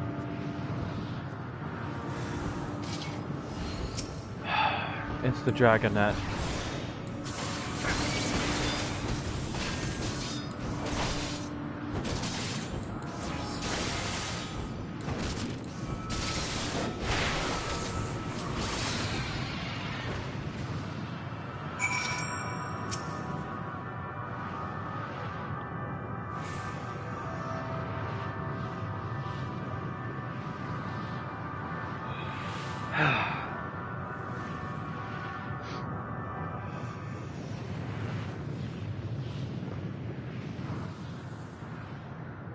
The boisterous howling hath been quieted, with thy hand, I presume. Everything all right? I thought I heard a dragon, or something resembling one.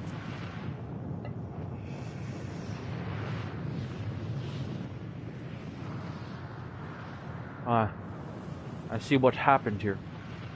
Was that your child?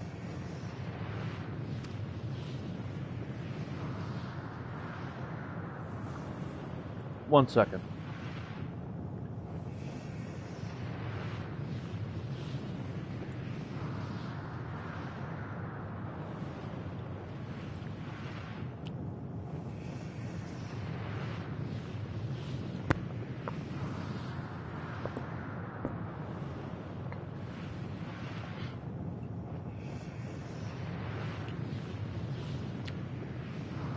Perhaps some eggs within Amnol are indeed mine.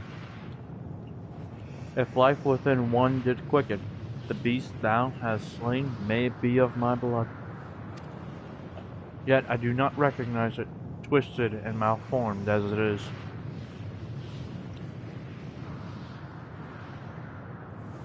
Not a dragon in truth, a reminder of our failure, a testament to our shame.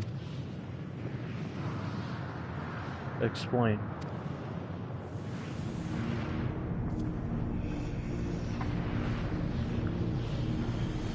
They descended from the heavens, cold, heartless machines, and with them rode war and death. With fire and fury, rage and rancor, we gave answer.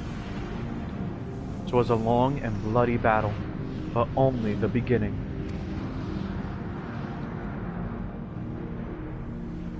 Untold chaos and destruction swept over the star. In the end, the invaders were victorious. Yet when they looked upon their prize, they deemed it unfit for requisition. We were abandoned to our ruin.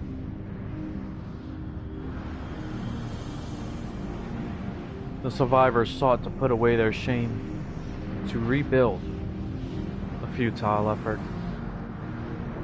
In purest soil replete with ether did we once cultivate our nesting grounds, but our lands were barren, and any eggs nurtured in such desolation were fated to rot. What few survived to hatch and emerge as abominations. We shall have no new progeny. But there are dragons among you capable of journeying to other stars. Basically what they said was that there was no longer an ethereal sea beneath their lands, meaning no new soul,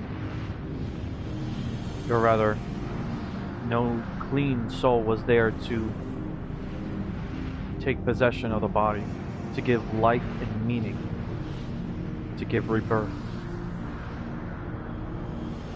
So they just awakened as abominations.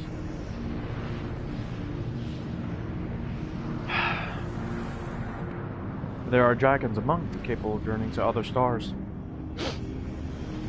That there are. Many would make the attempt, each bearing a clutch of eggs. The richest stars were home to the harshest rulers, and the arrival of dragons incited contests for supremacy.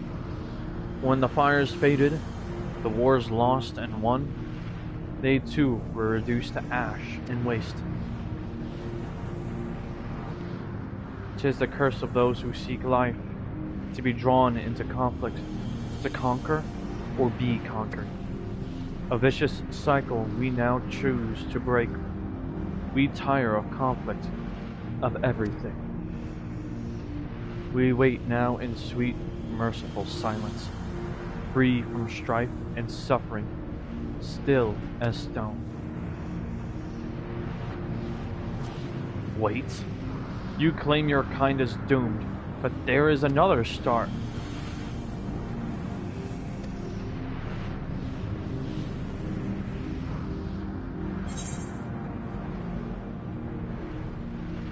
On burdened wings, they stopped listening. They do not care.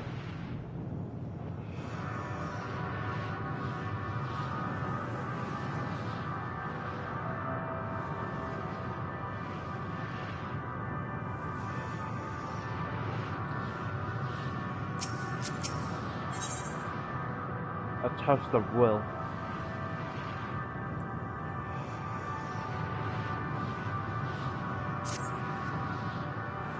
They want only to brood in silence, to be left alone with their grief until time itself comes to an end. A sole reward for senseless bloodshed. A pain I understand, and wish that I did not. What fools we were. But now isn't the time for such thoughts. The others will want to hear what we've learned. Come.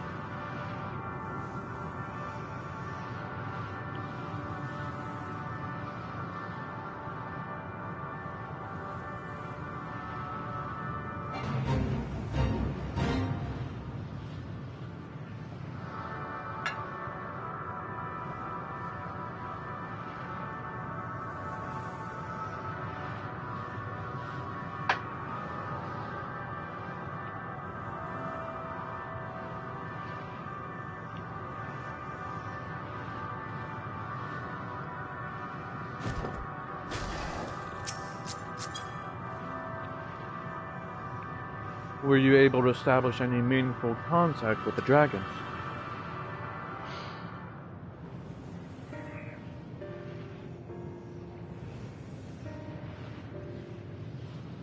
I see. They wish to escape what they perceive to be a cycle of conflict. Thank you, Luxarius, Mary, Stinian. As for our part, I believe we are more acutely aware of our confines than before. We started by traversing the perimeter of the island to see if there might be a path leading off of it. Sadly, there was nothing to be found. There's no small amount of debris floating about. Could there be enough to serve as a bridge to lead us elsewhere? I considered that, so I tried throwing a stone onto a potential. Its mark. As it crossed an invisible threshold, it vanished, only to reappear above me and fall at my feet. This space is as it appears, which is why I returned to the Ragnarok and asked the Loporits to search for a potential path. However, the ship's instruments failed to provide conclusive data on the surrounding area. Until we know more, I think it too risky to attempt flying to another island.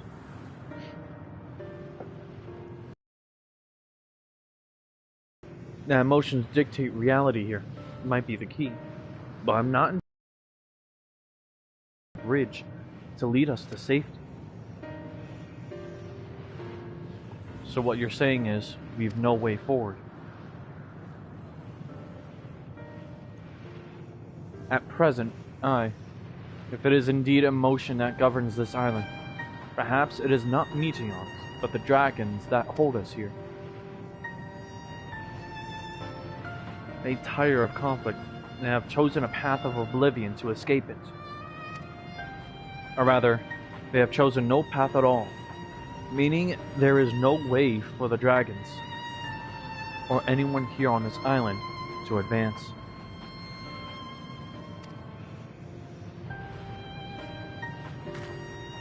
A sound theory. It's heartening, though it may be. If that is the case, what recourse do we have? They are not like to be persuaded to help us. Their reasoning is built on a history of turmoil and strife. Without irrefutable proof of the future is not as bleak as they believe it to be. Mayhap persuasion is not the answer.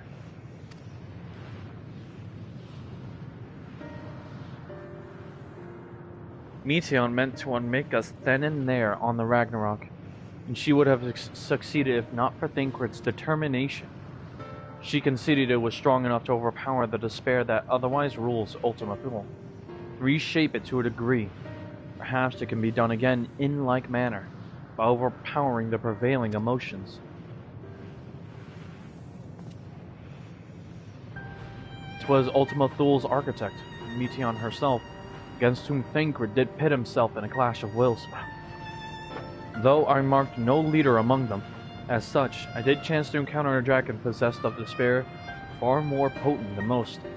Potent enough, mayhap, to dictate the course of others, and thus their domain to follow. He spoke a few words, carefully chosen, their tone and timbre alone threatening to rend my heart in twain. Challenging his desire to remain may allow us to alter the island upon which we stand.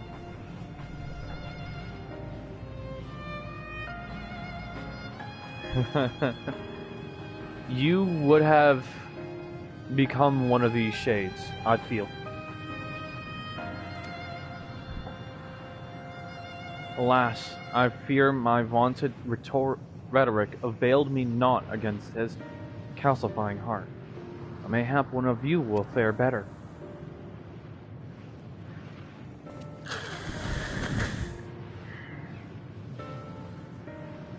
Then I shall guide thee. Al-En, they call him, in the dragon tongue. Thou wilt find him nearby, eyes fixed upon the water. Well, what have we to lose? Let's get going.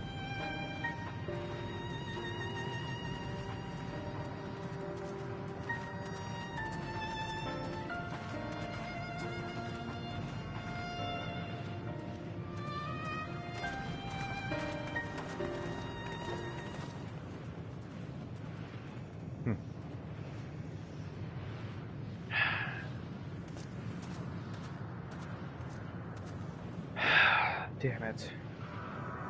So, Jin. I'm just gonna say this once. This is, well, a shade, or rather, a poor reflection of the land of dragons, the star of dragons. What do you think is going to happen next?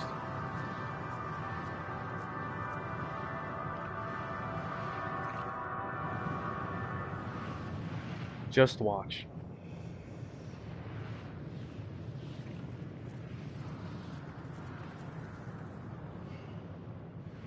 He remaineth as he was when I first approached, entombed in melancholy. I see. Perhaps I could... I'll handle this.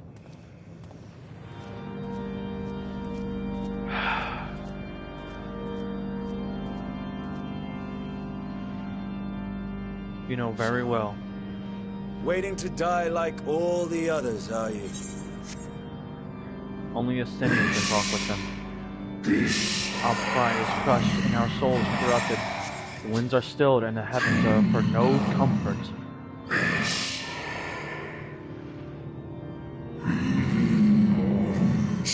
I'm gonna let you read.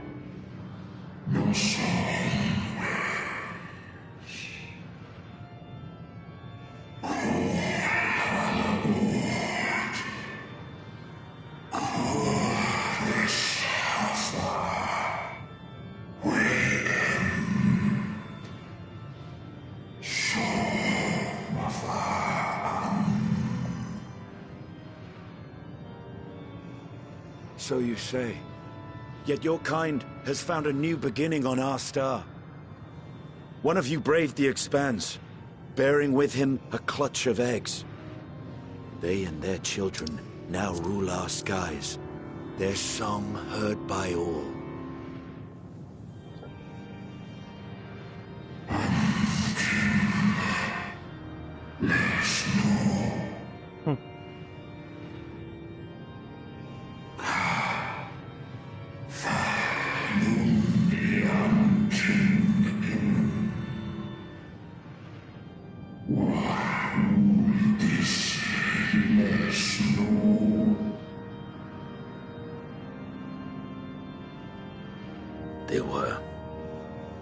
They suffered much, and repaid their suffering in kind.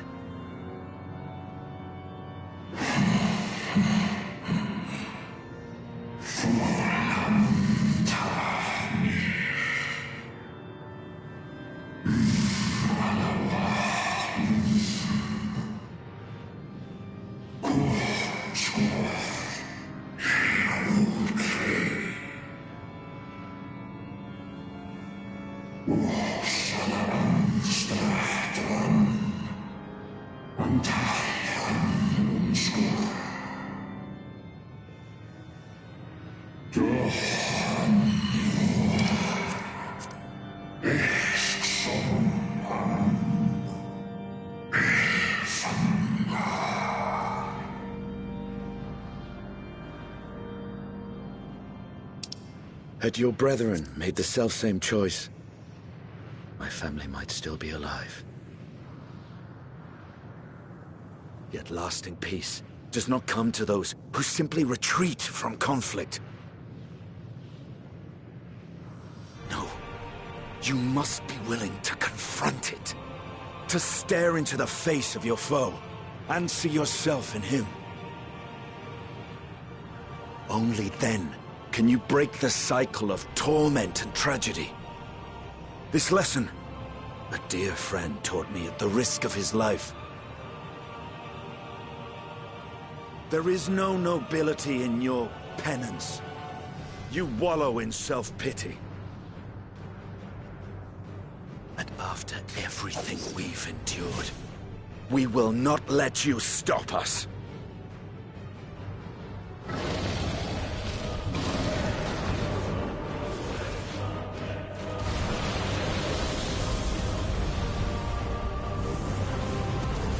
Estinian! Stay back!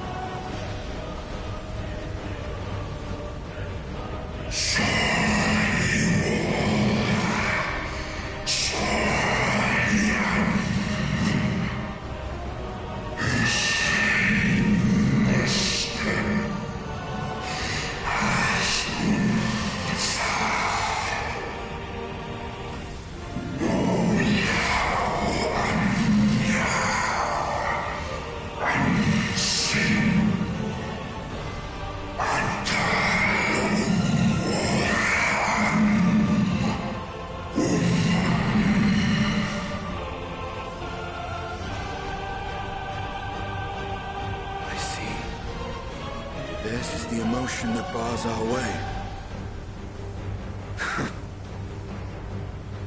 The rest is up to you.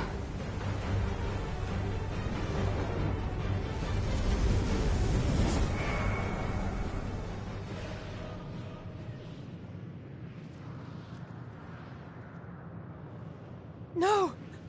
Not Estinian too!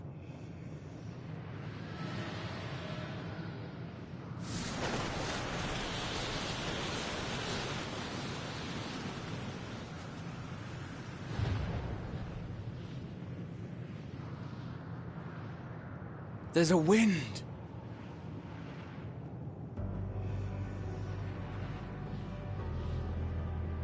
He's opened the way for us. Sacrificed himself to remake this place, like Thancred did.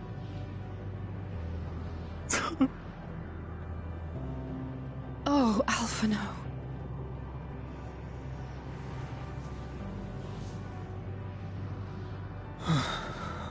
Come. Let us follow the wind. It will not lead us astray. He would not.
Oh, wow. Okay. I didn't realize, but even in spirit, they're unwilling to give in to despair, and we mustn't either. And just watch. Alright? As of right now, though, in BRP, you're currently in the memory archive in my mansion. Yes, I know your question from earlier, but you're witnessing all this right now in the memory archive that is available in the mansion, in my estate. That's where you are currently if you're watching all this, as this is all shown from the viewpoint of myself and Mary.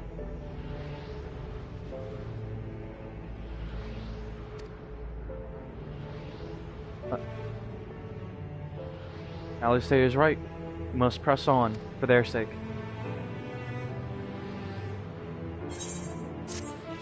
A test of will.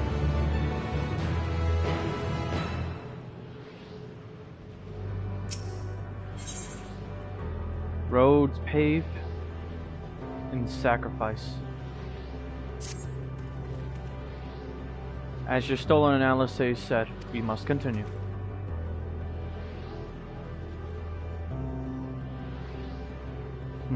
Notice the change in our surroundings. Perhaps this is the memory of an altogether different world. So it would be prudent to learn more of it then. Tread carefully, lest we lose our footing in this sand.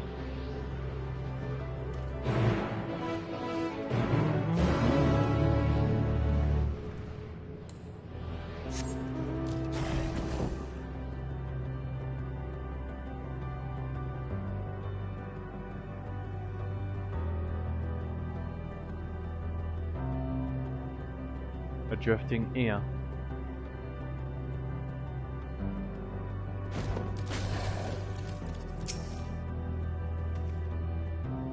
If not for the light emitted by these glyphs, I might well have overlooked this monolith. Were it not for the violet crystal embedded in its surface, it would appear as ordinary stone. A curious script hath been etched upon them. Alas, it is not a language with which I am familiar. I cannot say I recognize it either. Nor I. The dragons, from what I recall, preserved their knowledge in song and eschewed the written word entirely.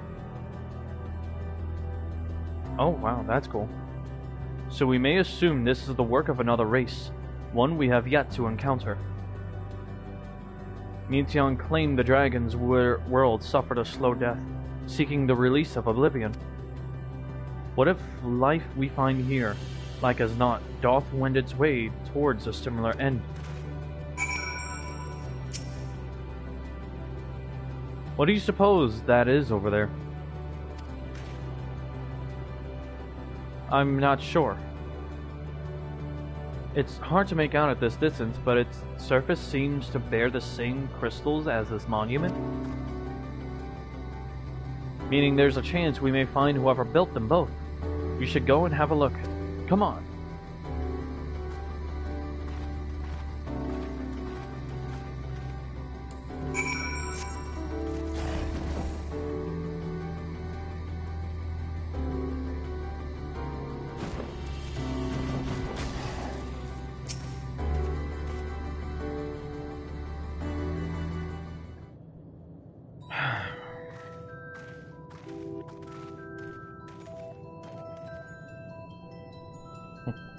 Hail, travelers. This is a most unexpected occurrence. Oh, hello there. Is this your home? Indeed it is. Ah, forgive me. I'd forgotten. An exchange of introductions is expected when first meeting those with whom one is unacquainted.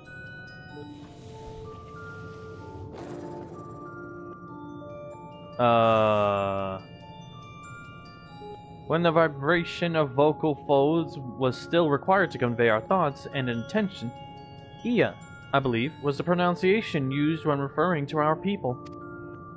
Though it is not entirely applicable given our present state, you are welcome to use this appellation. As for nomenclature to address my individual person, I believe it would be pronounced Kofkuj. Kofkuj. Yes, Kofkuj, of the Ia. We have encountered beings that communicate intermittently through thought, never one that is wholly without voice. I presume we are having this conversation via the medium of ether, or dynamis, as this space is suffused with vast quantities of it. Fascinating in either case. I gather your response to my presence is positive, then? That as well, for there is something I wish to ask of you. Like yourselves, we Ia are aether-based life forms. Therefore, it may be surmised that your bodies are of comparable biological composition to those we once possessed. Oh boy, once possessed. I have a number of queries regarding your subjective perception of the five senses: sight, sound, taste, touch, and smell. In total, I have prepared 198,712,180,827. That's rather a lot, isn't it? Ah, my apologies. I've omitted a great many details necessary to understand the nature of my request. Though we dispensed with our corporal vessels long ago, we have rediscovered a need for the flesh, and have endeavored to recreate our erstwhile forms. However, all pertinent records have been lost due to the passage of time. Take, for example, the nervous system. It is well within our power to recreate, but we have no frame of reference for sensations once experienced by our people, which may compromise our ability to interact with our physical environment. And the reason you need to regain corporal forms? Why, to bring an end to our existence, of course.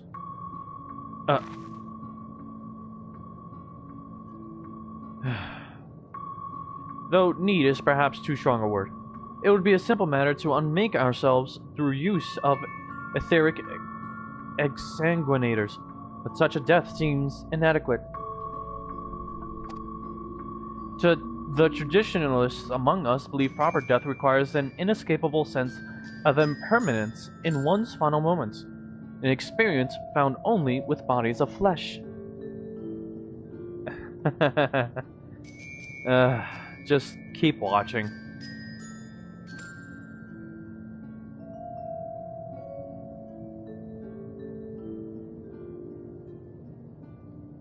We should very much like to hear more of your plans.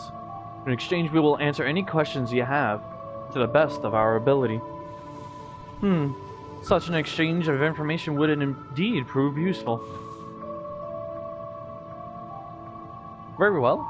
To ensure efficacious exchange, I hereby invite you to our home.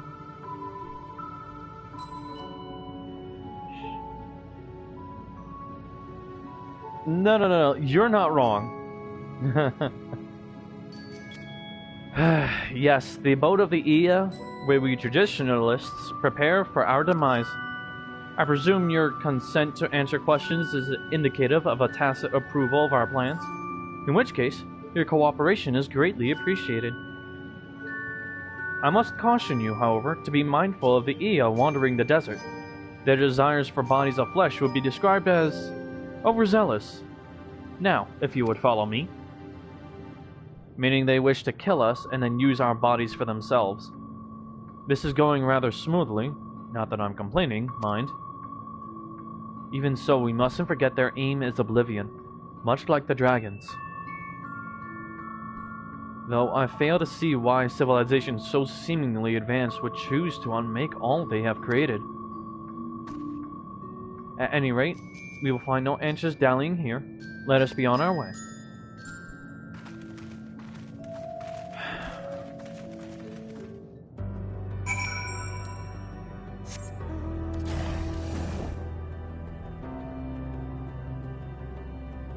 Ah.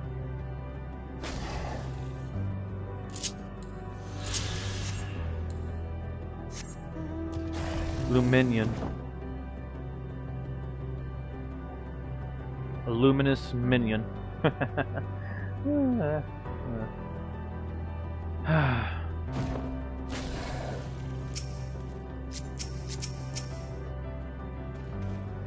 Welcome to our abode. Most of our compeers, you will find, remain idle in their domiciles, though your quizzical expressions indicate my phrasing is unclear. I speak, of course, of the violet crystalline constructs hanging from the stone structures there. These purple cocoons hanging everywhere? Is your homes? You say they remain idle, but what of your work to regain corporal bodies? An astute question, and understandable given your finite nature. We have no desire to pursue our research, for it is no longer necessary. If, in our idleness, we are struck by sudden inspiration, we rise to pursue said inspiration to its conclusion. That is why I was present for your arrival, and why I continue to engage with you still. But while the others are not currently in a motile state, rest assured they would not object were you to disturb their respite. You need only cast your thoughts towards one of their crystalline domiciles to communicate.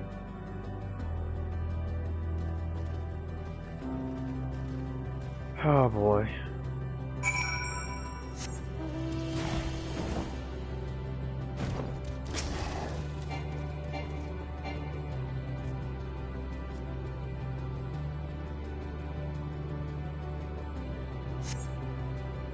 You cast your thoughts toward the crystalline domicile, but there is no response.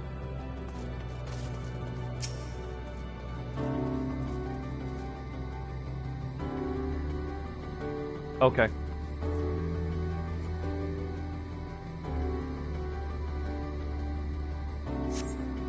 You wish to speak?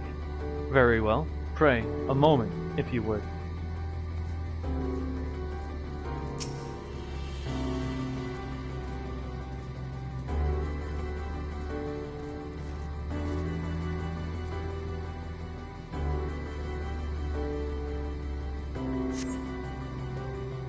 Yes, in the background to the right now, you are seeing a luminous spider.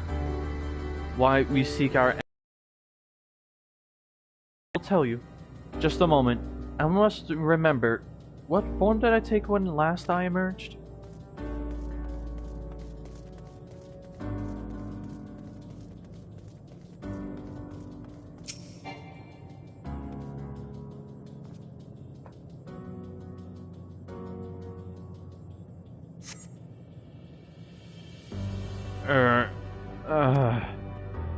Strange moaning comes and goes, but soon fades into silence.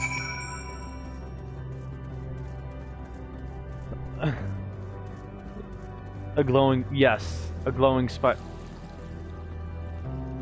They have water here? Come, I will show you real quick. Another Luminion, but this time in arachnid form. Ain't he a cute little piece of shit? Literally made out of floating hexagons.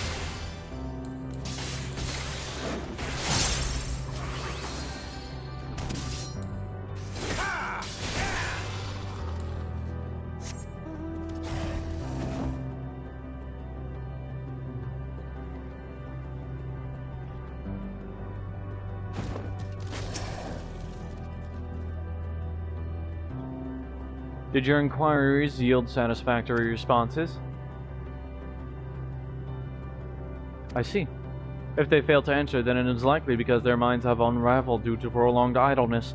They are not but concentrated ether now.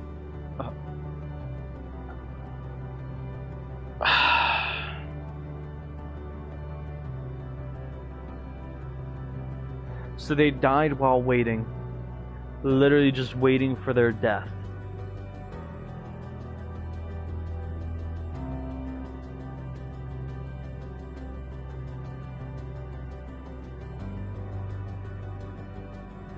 Worry not. There are no others who have need of those lodgings. They will not prove a hindrance to remain as they are. But more importantly, you said some few did answer your request for an audience, yes? I imagine they will be with us ere long.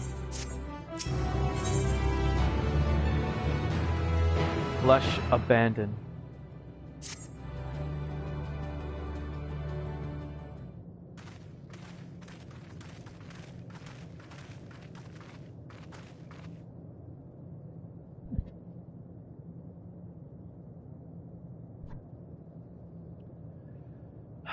I had no luck, but everyone else fared well enough.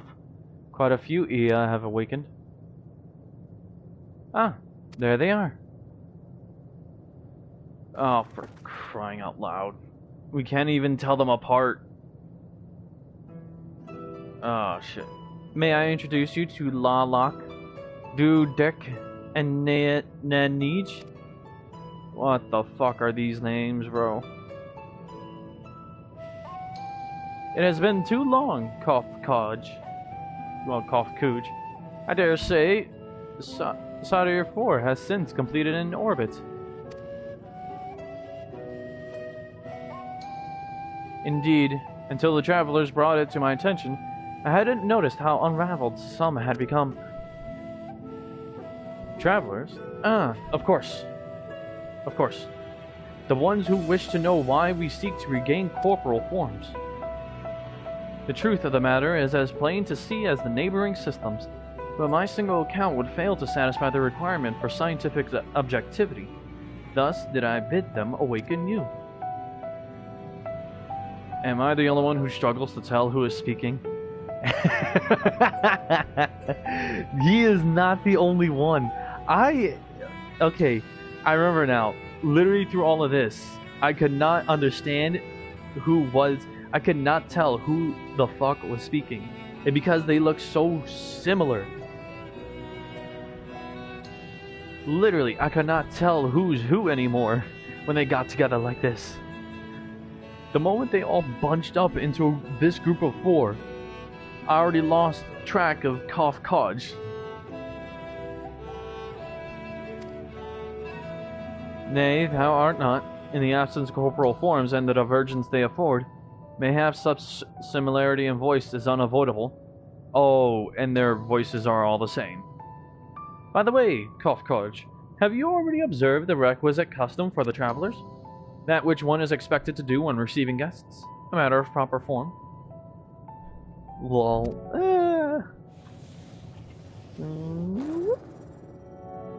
The fact that they can just do this on a whim is what's scary. Yes. So long has it been, it had completely escaped my mind. And still does. What was it again? I can't seem to remember. Oh. Yeah, neither do I.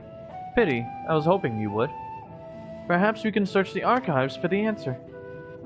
Come now, Nan Neej. The archives have long been frozen, lest we subject ourselves to further dollar. Surely you recall that much? Of course. Food. The custom is to serve food. Beings of flesh such as they must regularly replenish their ether. By contributing to their replenishment, we communicate our friendly intention. That's right, that's right. It's like listening to Stupid on stereo. We duly invite you to join us in communal repast, after which we may engage in leisurely conversation. If we have a chance to learn something, then I see no reason to decline. Excellent. If you will care to follow, we shall feast you on the purest ether. Wait, what?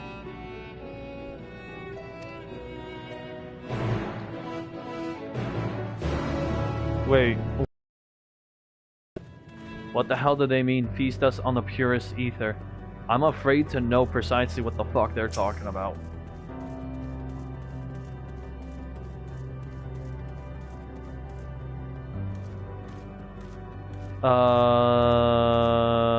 Okay. This facility is where we replenish our ether. There's no particular name for it, but we traditionalists sometimes use the word restaurant. Now then, if you would take your place with your comrades, the space will soon be awash with purest ether. Please absorb as much as you would like. Oh, this is gonna be so awkward.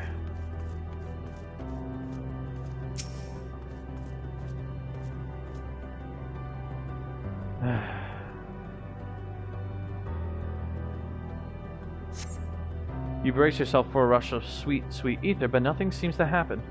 Perhaps you need to wait a little longer? Well, that's the funny part about all of this. This is all a projection via Dynamis, so to them it seems we're feeding on ether, but to us nothing is happening, nor is there any show of ether. You brace yourself again, but again nothing seems to happen.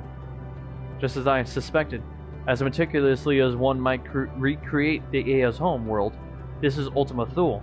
One cannot simply generate ether here. Basically, yeah. No ether.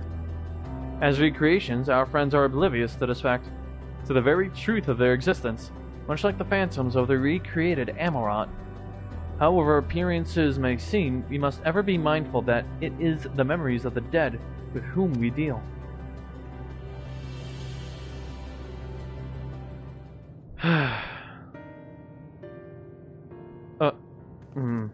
Which means we must be careful. So, did you have your fill of ether? Alas, we couldn't absorb it. A deficiency in our forms, it would seem. Oh, how very unfortunate. May I ask how you normally replenish your ether? Through food. Through your mouths, you say? How very primitive and quaint.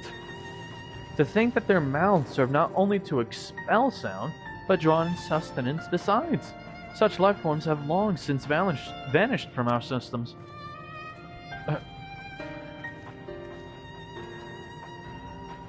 Though we regrettably could not partake of your magnificent feast, rest assured we feel your welcome most keenly.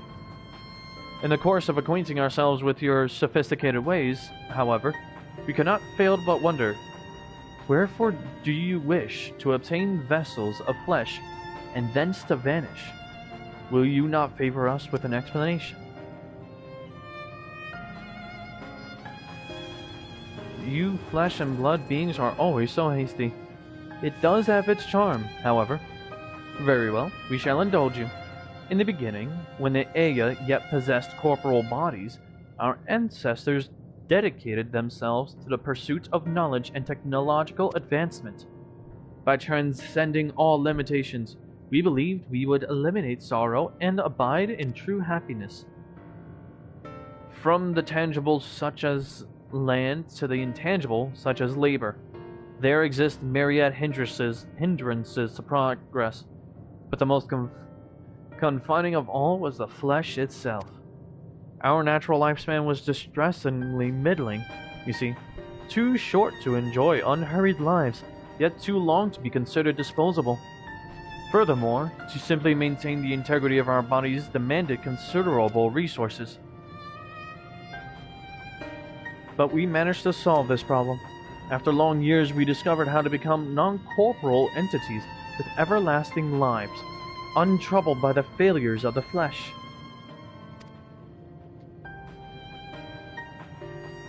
Thus changed, we had more time and freedom to continue our scientific pursuits. We went on to make ever greater strides in our quest to transcend all limitations, until we finally decided to challenge the last of them all. The last of them all. The limit of knowledge.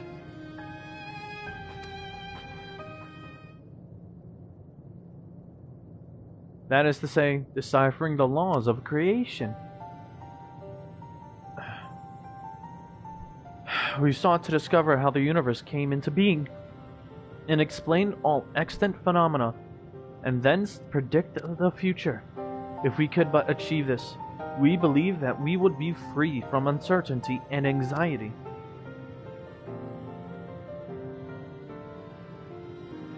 She had to blink twice.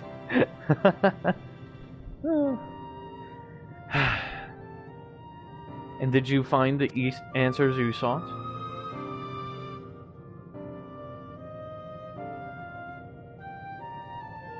Yes, we did. Our efforts revealed to us a fundamental truth.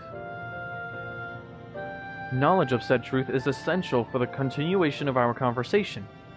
If you would learn more, we will share it with you. No, we mustn't. Primitive as they are, it would be unspeakably cruel to deprive them of their ignorance. They are possessed of corporal forms, their lives readily ended. As those who have gone far, is it not our duty to warn them? What thinkest thou?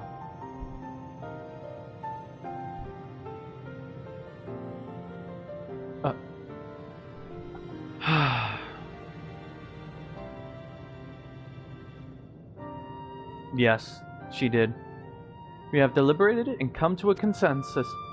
If you are resolved to know it, we will disclose to you the truth we discovered. The truth of the universe. Seek us at the stone pillars just outside the bounds of the abode, a place called Elagea.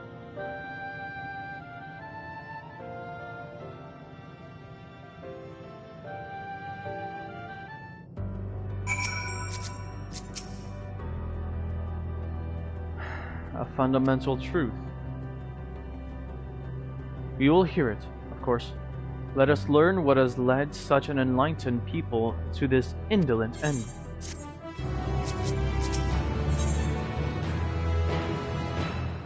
Where knowledge leads. Wow, the O in knowledge is the infinity symbol. Ere we join the Aya, there is one trifling matter I would fain investigate. Luxarius, Mary, Rahatia, might I trouble you for your assistance? But of course. My thanks. We shall head outside the abode, if you will kindly follow me. I know not what mischief you are plotting, Orianger, but I trust you have our best interests at heart. The rest of us shall go on ahead to Elagea. Lest you worry, we won't start without you.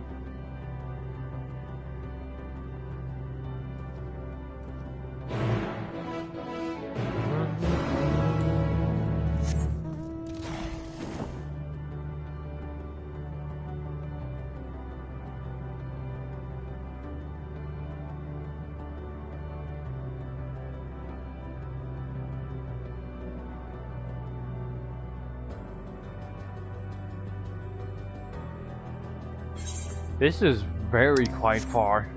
What the hell? Oh, more water. The wellspring of regret. A spring, and a sizable one at that. I hadn't noticed it amidst the dunes. That's always been the symbol of knowledge, hasn't it? Aye, this place shall serve. It is the spring that you wish to investigate.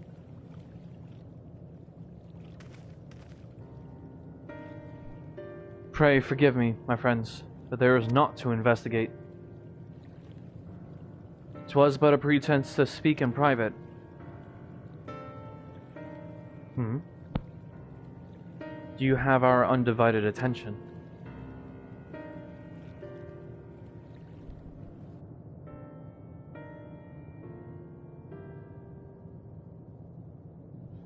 As we have established here in Ultima Thule, those denizens of ruined stars are recreated in their twilight days. Yet one question doth arise in my mind. So faithfully formed are the simulacra, they believe themselves yet amongst the living. How dost thou suppose this is possible?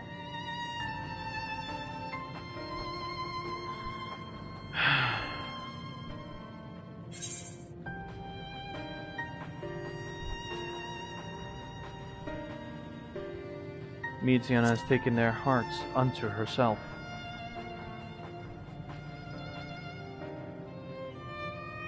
I'm inclined to agree. If Meteion can take the emotions of others as her own, I dare say she would be able to recreate them more faithfully than she had relied on any historical account. By which logic, she must have visited them while they still live, the dragons and the Ea both. So too did I theorize, and, upon that assumption, consider how those two races may have met their demise. According to thine own tale, Meteion perceiveth the emotions of those nearby as her own, a heightened sense of empathy intrinsic to her nature as an enteleki. In the course of her star-faring journey, if she encountered beings who strongly desired a cessation of their existence,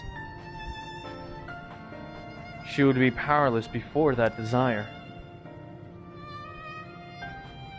Even as she possesseth the power to grant it, the power of Dynamis.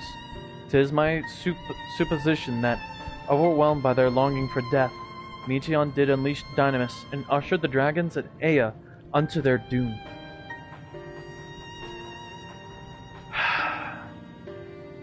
Of course, such was not always the outcome. Full many stars did she find already lost to ruin. In order to create a terminus, however, the fervent desire for the end is essential. Therefore, should you struggle to find the way forward, pray ask yourselves this: in the place where you stand, whose is the soul that yearneth most desperately for oblivion?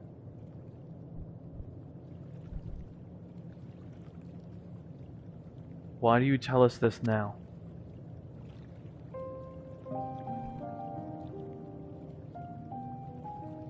Here again would I betray your trust.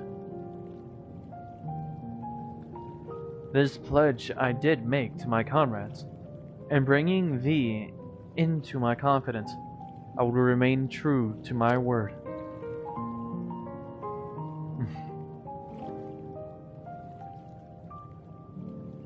As for thee, let us consider it my fitting reward for the secrets I harbored for the Crystal Exarch.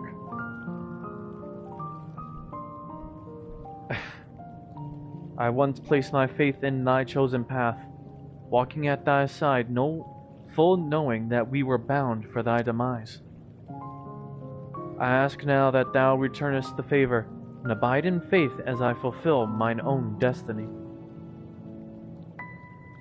If you say my debt has come due, how am I to refuse? 'Tis indelicate of me, I know full well, and I can but beg thy forgiveness.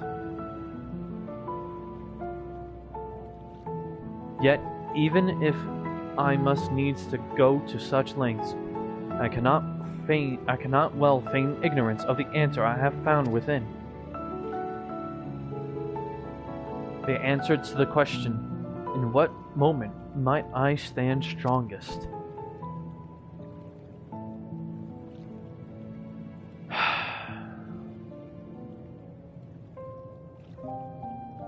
After all that we've been through, I will say only this. Do what you must. Do what you must and see your conviction through.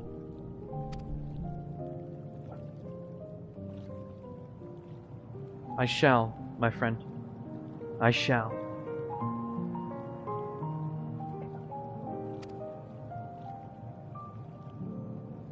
Without further ado, then, let us go to join our comrades.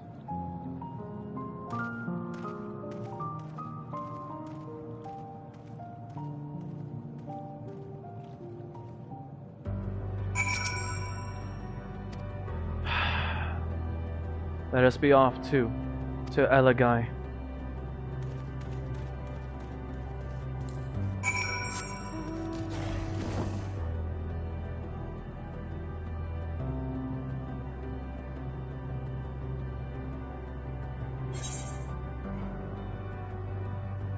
Do you know what the conversation was just about, Jin?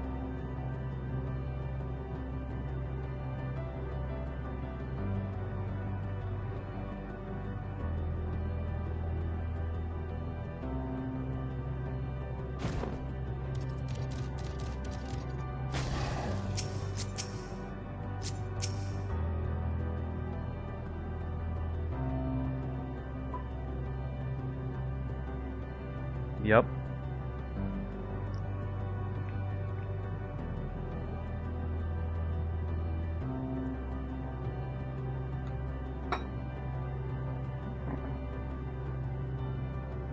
Him making a sacrifice the only way he knew how. By just fucking doing it. Seems everyone is accounted for. Shall we then? Please let there be voice acting. I beg of you. Please continue. Tell us about this truth you discovered. Okay. Very well. Bear in mind, however, that the purpose of this conversation is not to impart scholarly knowledge, for such requires that you comprehend the subject matter, which you will not. We will forego the intricacies of our scientific methodology and deal only with the conclusion, the end of our society and our world. One sec. Gotta grab something.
Okay, I'm back. Oh, for crying out loud. Okay.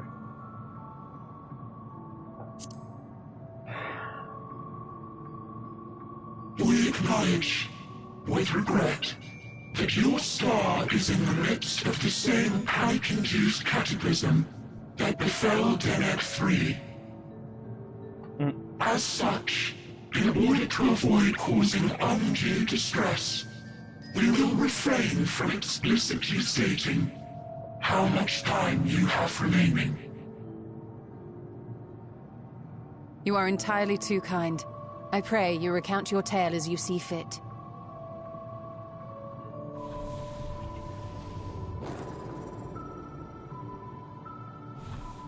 In the beginning, the universe was but a tiny particle. Then suddenly, this particle began to expand. Having remained entirely in the bounds of your star, the phenomenon may be difficult for your kind to grasp. But this expansion has since continued unabated. Speculating that the universe could not grow indefinitely, we sought to learn what might occur, and made a worrying discovery. The theory of the ever-expanding universe. Spread apart, as will their finite thermal energies. This is a real theory. All heavenly bodies will grow cold and freeze. No new stars will be born, and the universe will enter onto an eternal ice age.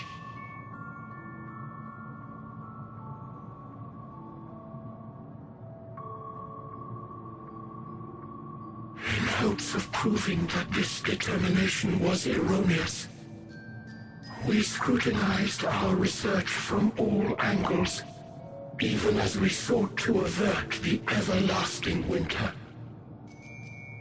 The endeavor proved fruitless. So infamously so, in fact, that it became synonymous with vain effort. The universe as we know it would end, and there is no way to prevent it. Beneath the weight of this knowledge, our society stagnated. Though we had time still, it was a cold comfort. Why strive for anything when desolation is assured? When our wealth of wisdom, accumulated since the dawning of our kind, would be forever lost. No civilization would rise from our ashes. No scholar recover our knowledge. In silence unbroken, naught would stir.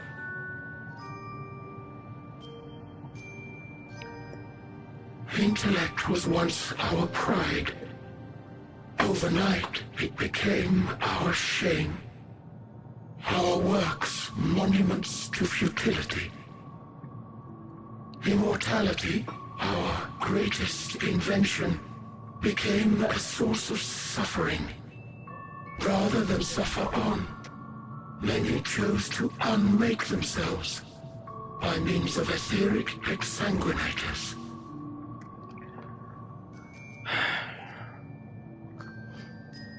Etched upon these stones are the testaments of such souls. Though many left no words at all, thinking it a pointless gesture. Once we have obtained vessels of flesh, we likewise intend to vanish. If you understand this, understand aught of our tale, you will abandon your quest for knowledge. Ignorance truly is bliss. If you would cling to your illusory happiness, remain primitive and pure. It is the only way. But that might be because I live in the ass end of hell, known as Georgia, and we all agree the heat and humidity will do us in. Nice. But yeah, so essentially these guys learned that, oh hey, the expanding universe theory is actually true, and it will just continue to do so until we all just, you know, fizzle out, basically. And so they decided, oh hey, we've made ourselves immortal. So we have to wait for this end? No, fuck that. We're just gonna suicide. And essentially, what they did was slit their throats.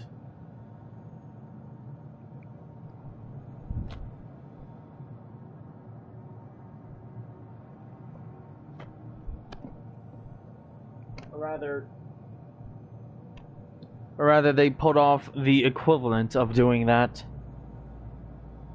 That's crazy.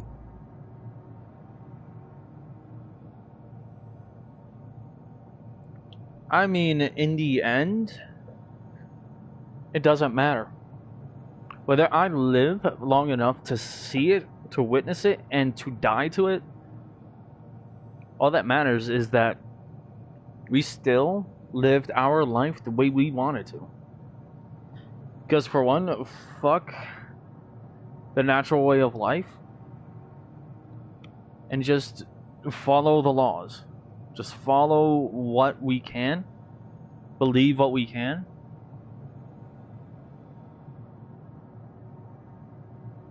and continue.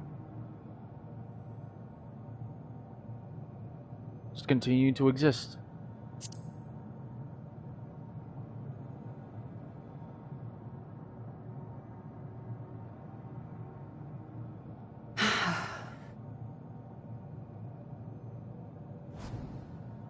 So that's your story.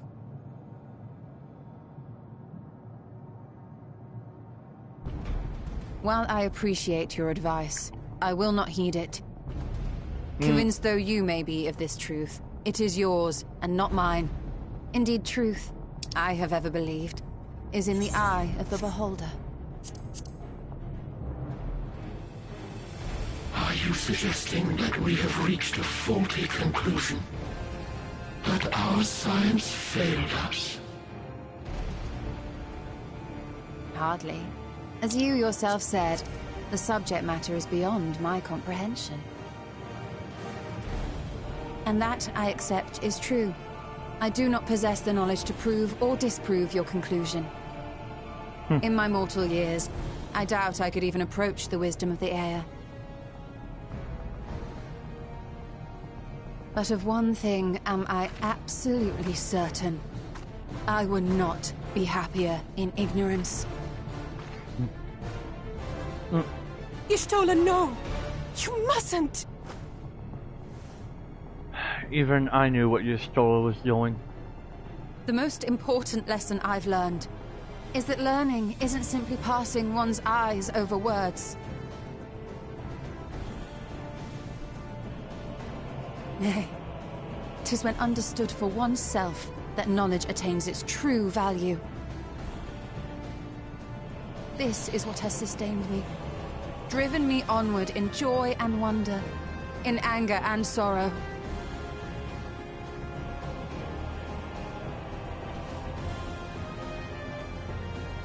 The universe may end, and all may be for naught, but I will live as I always have. I will always seek out new knowledge, and no conclusion of yours, no matter how grim, can dampen my desire.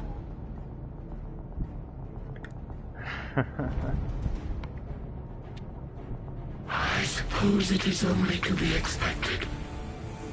Their feeble minds cannot fathom the terrifying gravity of it all. But worry not. We consider it our duty to enlighten you. And we will not stop until you grasp the full extent of our despair.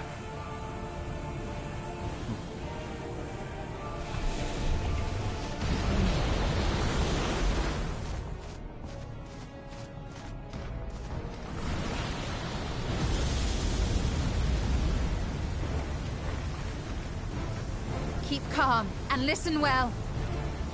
Though my body will soon dissipate, there may be a way to restore it. Azim's magic. So long as our souls remain, you can use it to summon us back. But you mustn't, for it would mean losing our way forward. This I only reveal so that you can promise not to invoke the magic. We came here knowing what victory may cost, So press on. Press on, and do not look back.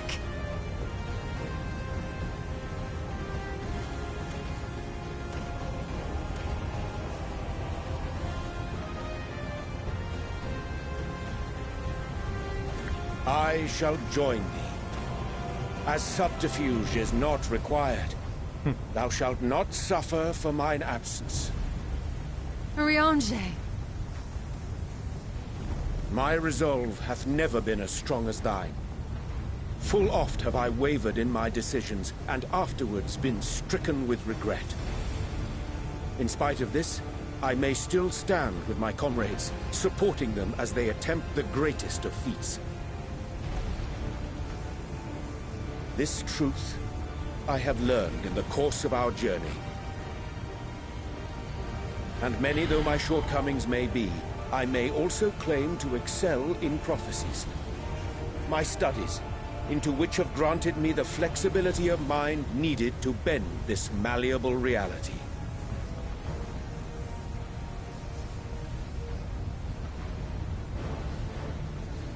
Thus shall I hope that thou mayest have the strength to resist, and our comrades the strength to continue.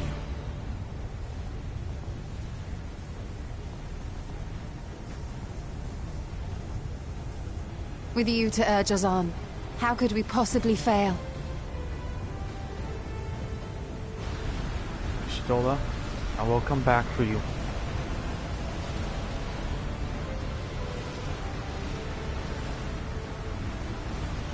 We will bring you back. I will bring you back.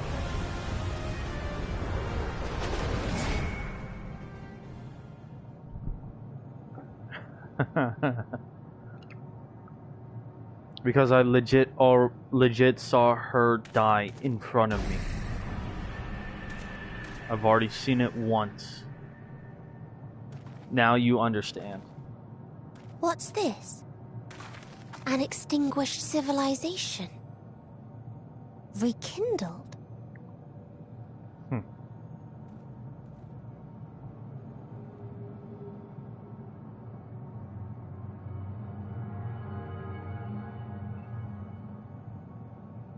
That's right.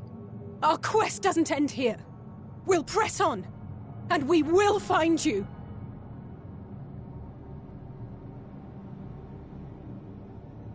There. That's where you'll find me. Is that another star? Of the stars we visited, most were already devoid of life. And where there was life still, the inhabitants wished for death. But even death, we learned, isn't truly the end. It is but a part of the cycle of rebirth.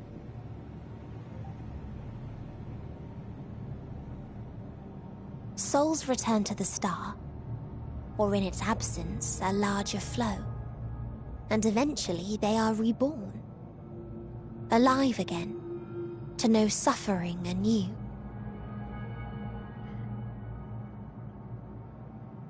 True salvation lies not in dying. It lies in not being born. This is the gift I would give to you. To all life on beautiful Atheris. To that end, we created an egg wherein life cannot quicken. That dead sun. Attain it if you can, before your friends' emotions fade away, along with their protection.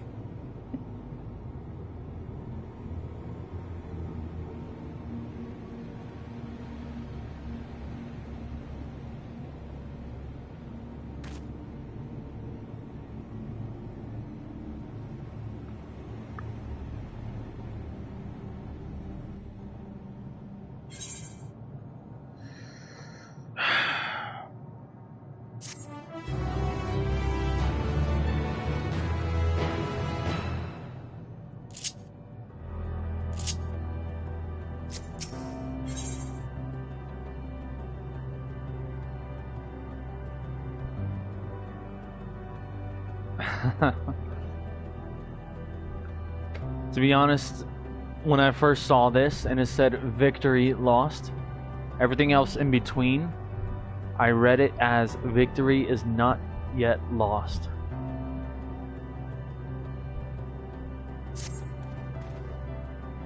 Are you all ready to continue on? Now let us make for where that light shone. Ystola and Oriengier have opened the way for us.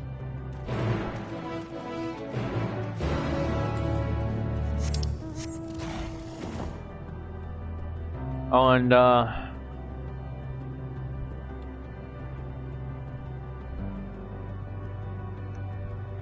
keep in mind what the dragon said of who came down to, well,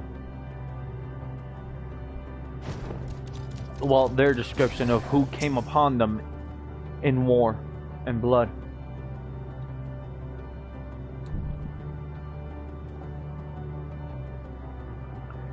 Yes, I can feel it. The ether emanating from the arcane pattern. This is a portal, and no mistake. Let us see where it leads.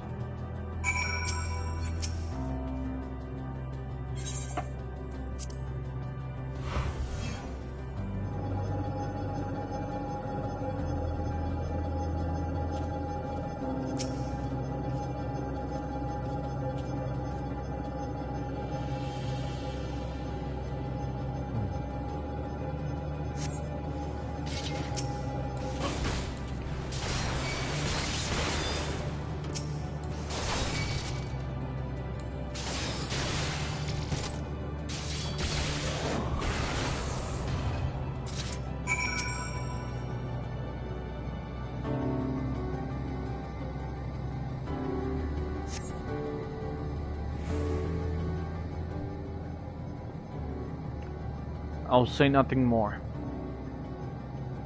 I'm pretty sure you can put it together.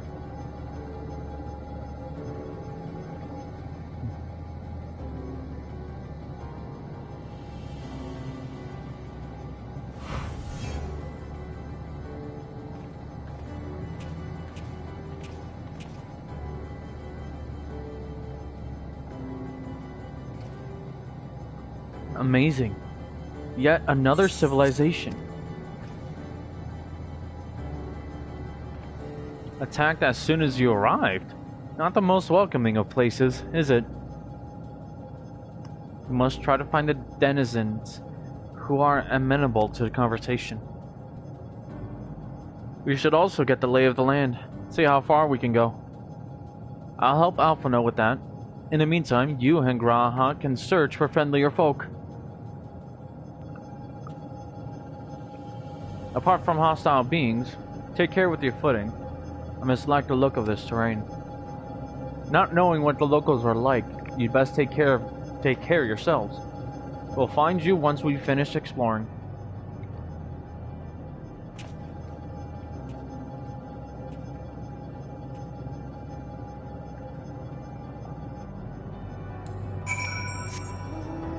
Oh, whoops. I expect the twins will seek the outermost bounds of the Isle, so I propose we search the central area. There are machines patrolling here and there. Sentinels, in all likelihood.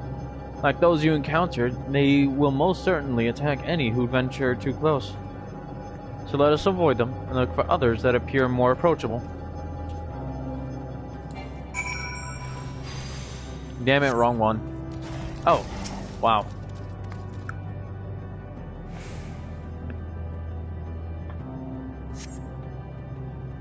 You see naught but patrolling machines in the area.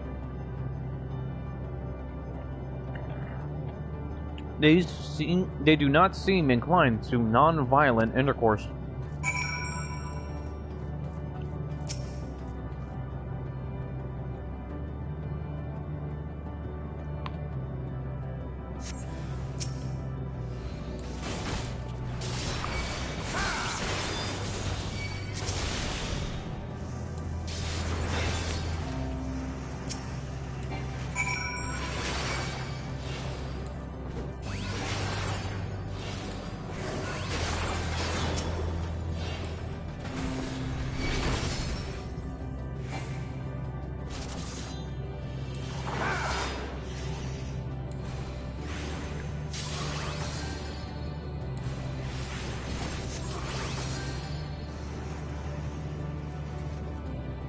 Oh wow, I forgot about these. They had striking dummies up here.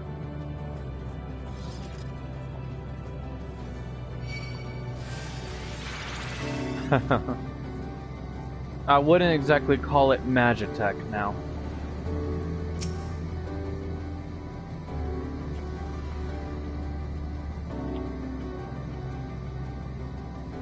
Look, Luxarius, Mary, the machines here do not appear hostile. Let's see if we can communicate with them. Begging your pardon, but we are searching for the denizens of this star. Unknown life forms detected. Assigning generic label interplanetary travelers. Greetings and welcome to the planet.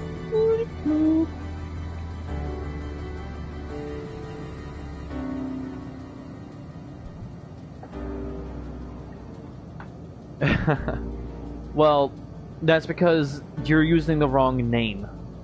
That's not who they are. But yes, these are who attacked the dragons. The planet? What? Could you please repeat that? It appears your hearing organ is unable to process the name in our tongue. It may be translated into yours as Alphatron. It was these robots.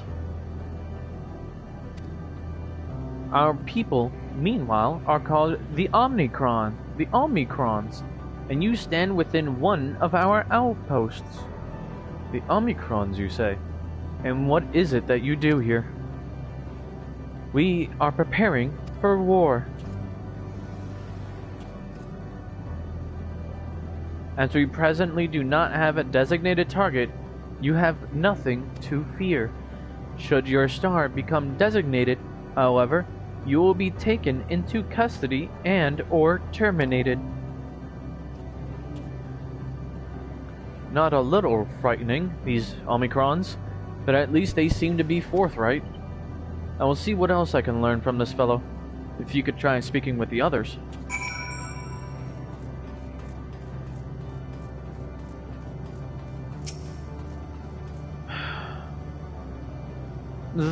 Greetings, traveler. When venturing outside the outpost, beware malfunctioning units. They do not heed Sir's commands and indiscriminately attack all non-Omicrons. For the avoidance of confusion, be advised that Sir is the alias of Stigma 1. Sir issues instructions to our forces as the foremost of the 6 strategic matrices that bear the designation Stigma.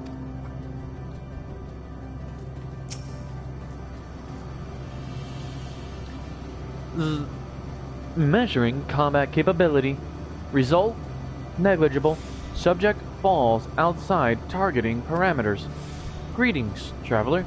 We are the Omicrons, and our objective is self-enhancement.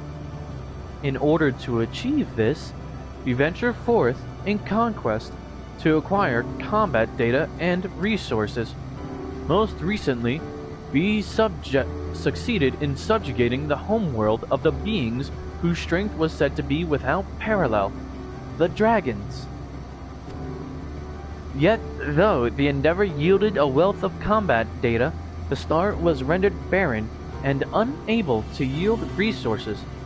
A subsequent costing determined that the losses incurred exceeded the gains. There's your confirmation, Jin. Bleep, boop. Autonomous weapon deployment complete. Vanguard armament upgrade complete. Munitions level satisfactory. Combat readiness assessment nominal. Awaiting instructions from Sir. Maintaining state of combat readiness.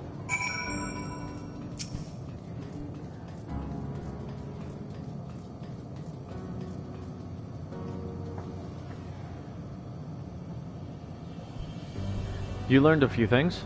So did I. Ere we share our findings, however, I believe it best to step outside the outpost. Come with me. Oh boy. Ah, there you are. We finished surveying the area. This will come as no surprise, but there was no way forward. There were portals like the one we used to get here, but those that sent us to isolated isles. Then as before, we must locate the embodiment of the emotion that bars the way. What of yourselves? Did you find anyone to speak with?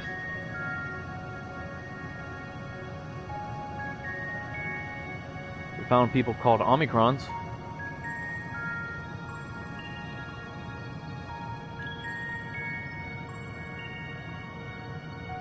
So, no, not Magitech. It was Omicrons that, well, invaded the dragons and went to war with them. So the Omicrons seek to advance themselves through conquest. Following their victory over the dragons, they stand ready for the next campaign, but their leader has yet to issue new commands. And so they wait. In such a place, who could it be that fits Orianger's description? A soul whose yearning for oblivion surpasses all others. Orianger said this? During our investigation, before we joined you in Elegai.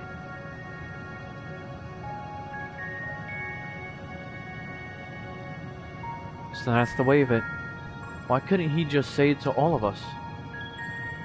Given what we know of this place, it's certainly a curious state of affairs. While the dragons and the Ea longed for death, the Omicrons longed for conflict. As much as that may lead to destruction, may be considered as a distinct desire.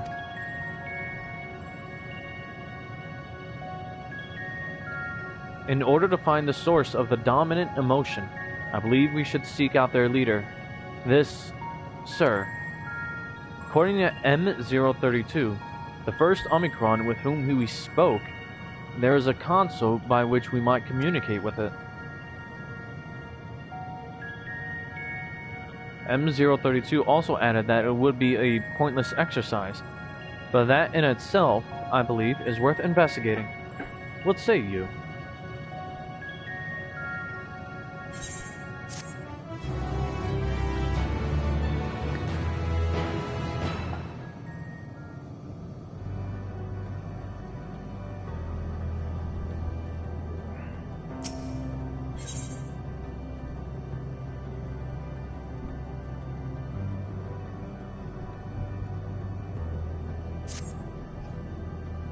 So, the console we seek lies on the far side of the aisle. Given the nature of the ground, the routine may not be entirely direct as it seems. Let us all watch our step as we make our way.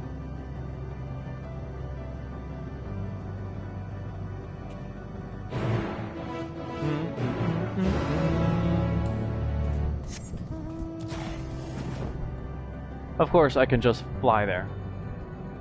Ain't no need for me to try and go through all these winding bullshit.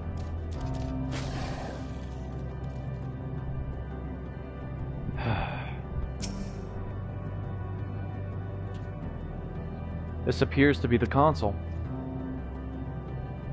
but it seems unresponsive. Would you care to take a look at it?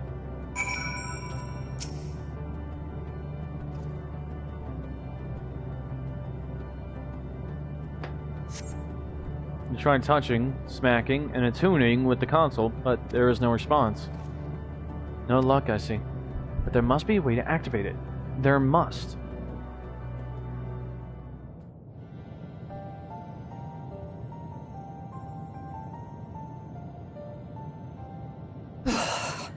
Well, I'm out of ideas. Oh good, more voice acting. As am I. Operating such consoles is trying enough. But if we can't even activate it? Perhaps there is a way. First, consider the world that has been recreated here. Its inhabitants were machines who gathered combat data to enhance themselves. And among the many wars they waged, The most notable was that against the dragons. The significance of these details may be lost on you now, but they lead me to believe this was the home world of Omega. According to the records I read in the future, it possessed a single weakness: lightning. So, a little bit of context. Omega is a very fearsome, ever-adapting machine. It was created for the sole purpose of fighting against others and adapting to become ever stronger and become the strongest weapon.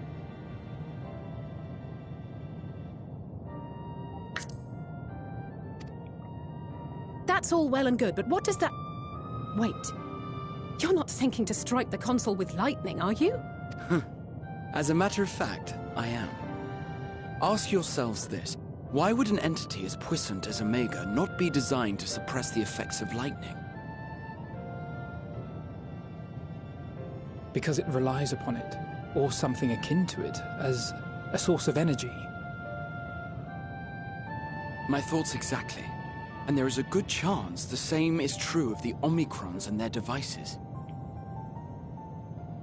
So, shall I cast caution to the wind and try something reckless and dramatic?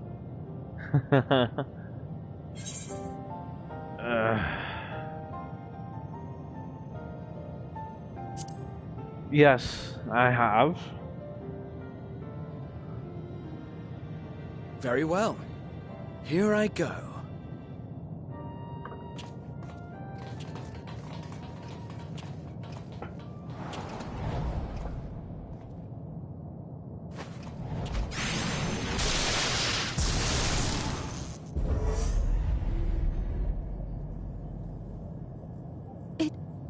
It worked!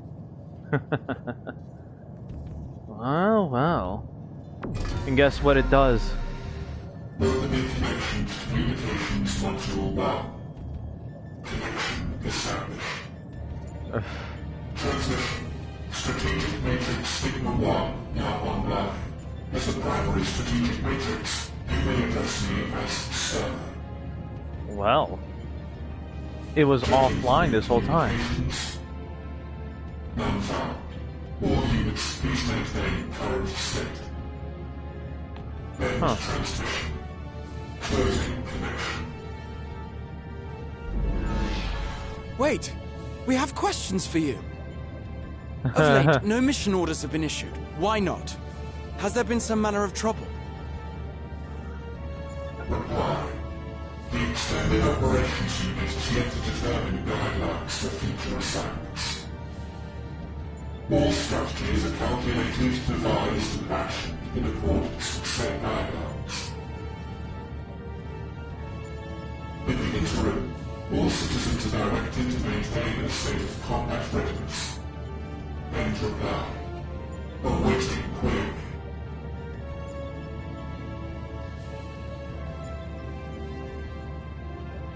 Can you tell us why the Extended Operations Unit hasn't yet determined the guidelines?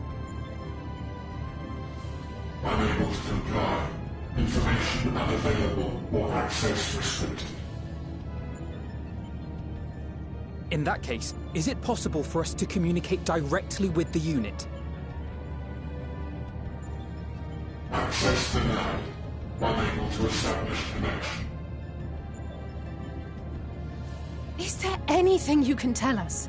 Have there been any abnormalities, like a threat to the star or widespread unrest? Reply. Negative. All citizens continue to operate at maximum efficiency. If your operations are suboptimal, please proceed to a maintenance facility for evaluation. Otherwise, stand by at your designated post. End reply. End transmission. Closing connection.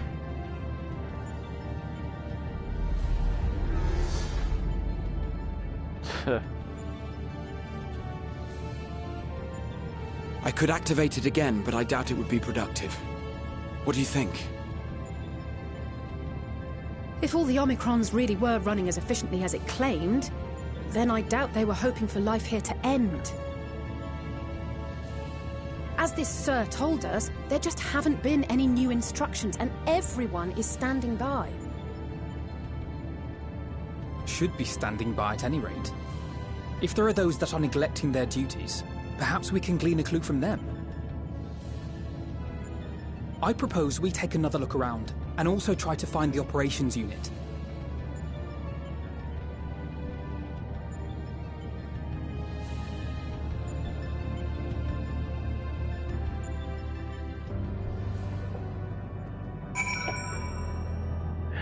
Give me a moment. I need to go do one more thing.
Have returned.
Alright, I'm back. What am I doing?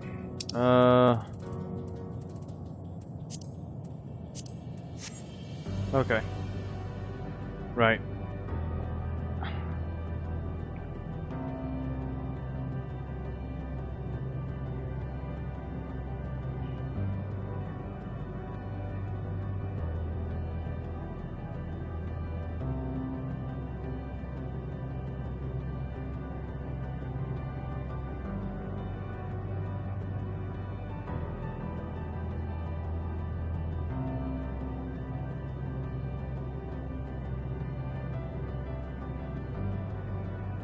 Alright, let's see. Let us focus our search on the outpost. Alice and I will try speaking with the Omicrons this time, in the hopes we might learn something new. Meanwhile, perhaps you and Graha could observe them from a distance. These beings are systematic and routine by nature. If there are any that aren't, it shouldn't be too difficult to spot them. If there are no questions, then let us begin at once.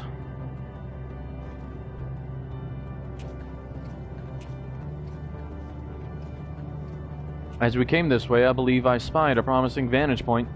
Follow me.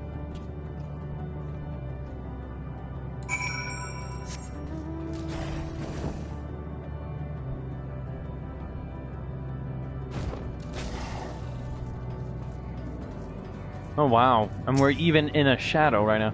And here we are. I see the twins are wasting no time with their inquiries. Let us begin observing the Omicrons. They're supposed to be standing by, so we should look for any that aren't.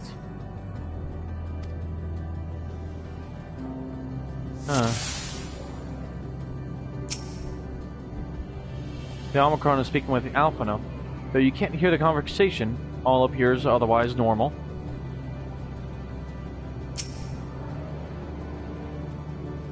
The Omicron stands dutifully next to a device. There is not to suggest unusual behavior.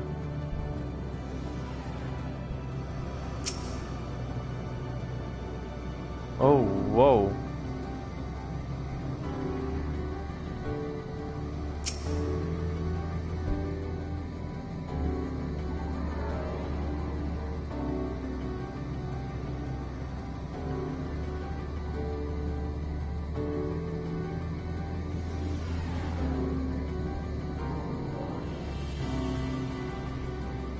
That one's acting rather sporadic.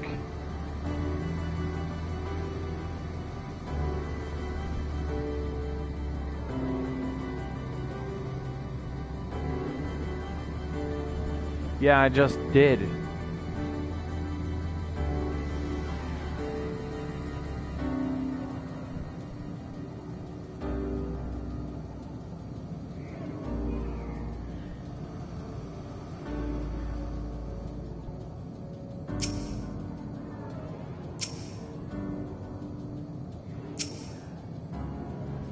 The Omicron wanders about ceaselessly, as if lacking a clear objective. Jesus. It's hard to try and pin him down for the observation. What the fuck?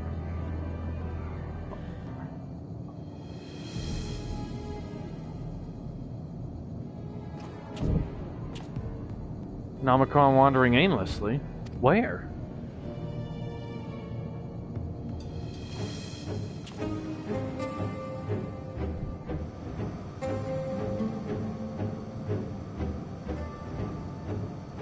Uh-huh. I see it. Did it just scratch its head? It's left the base. Let's follow it.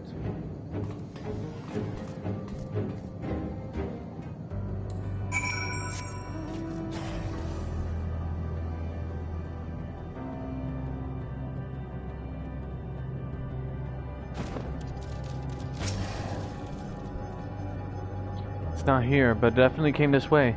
Must have used the portal. Time to go through and see what we find.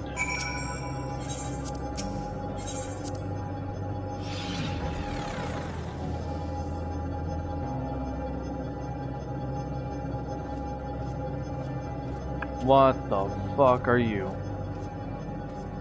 Lambda? Okay, fucking armored monstrosities. A broken Omicron. How quaint. What? Wait. What the? Is this a tree? Holding the tree of life.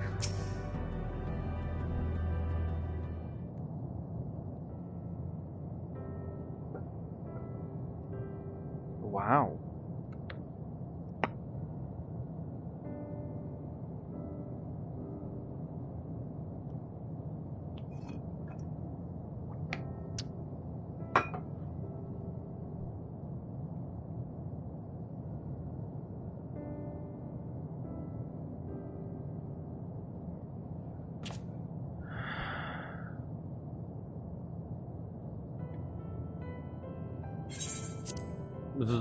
What is your query? One moment.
Okay, I'm back.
Hold up. What is going on? My girl is literally sending me a whole bunch of stuff on. Okay.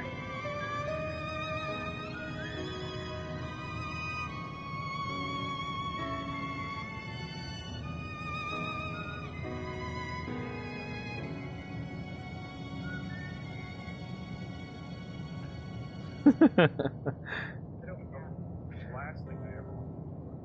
I'm the least ambitious. I don't want to work at all. The less I'm in, the better for me. And because I love sleeping, reading, not someone else to think. Not very social. Well, I need a lot of people. I can name them all right now. I don't know.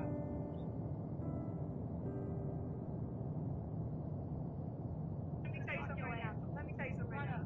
Let me tell you something right now. At the end of the day, I will fuck you up. Let me tell you something right now. Let me tell you something right now. Let me tell you something right now. At the end of the day, I will fuck you up. Let me tell you something right now. Let me tell you something right now. Let me tell you something right now. At the end of the day, I will fuck you up.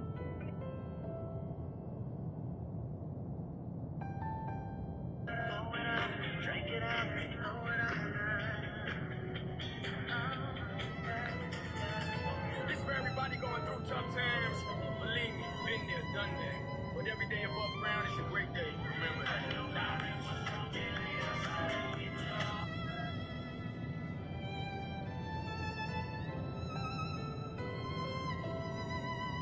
I've watched so much anime over the last 20 years that I used to think that if I went to Japan, I could speak Japanese fluently. to a Japanese person, we can have like a full conversation. But turns out the words you learn from anime aren't like regular, everyday conversational phrases. They're all this like dramatic, fictional bullshit, you know? Like the only situation where I could speak to a Japanese person in Japanese would be if that guy like murdered my whole family with an energy blast or something. Like if a Japanese guy came up to me and said, "Hajime mashite," I could probably respond with something like,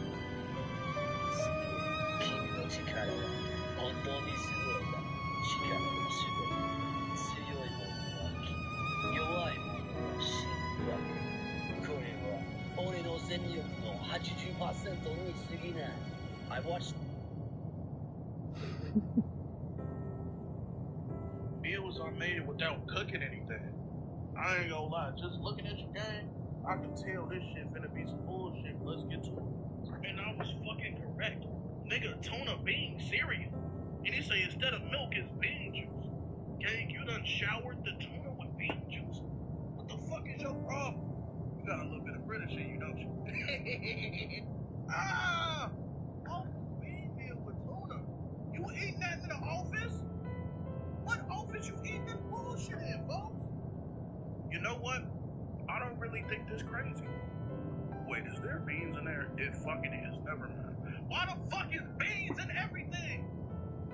What obsession you got with beans? Bitch ass nigga, you making me mad. So we finally got a dish without beans. But then you add in a fucking croissant and apple slices? With avocado and tuna? What the fuck is you dipping that shit in there? Why the fuck is you eating that? This is the last fucking straw. He named this bitch a peanut bowl. You eating nuts and beans? That can't sit on the stomach right. Mushy and crunchy all together? You ain't got no juice, ain't nothing going on here. Definitely British. At first I thought you got a little bit of British in you because you feel me, you steady putting beans and shit. You 1000% British. Fuck 100%. This shit ain't right. This ain't humane. This some shit you feed to a dog. This shit ain't food. Meals are made without. Maybe he does do crack, but so what? So what? So what? So what? He's on crack. Alright, he's a goddamn goner. My goodness. Maybe he does do crack, but so what? So what? So what? You heard this guy going off on a dude who made meals that you didn't have to cook. Yeah, no, that. But so what? So what? So what? He's on crack. Sorry, I have an obligation to watch these because my girl sent these en masse to me. I don't know why.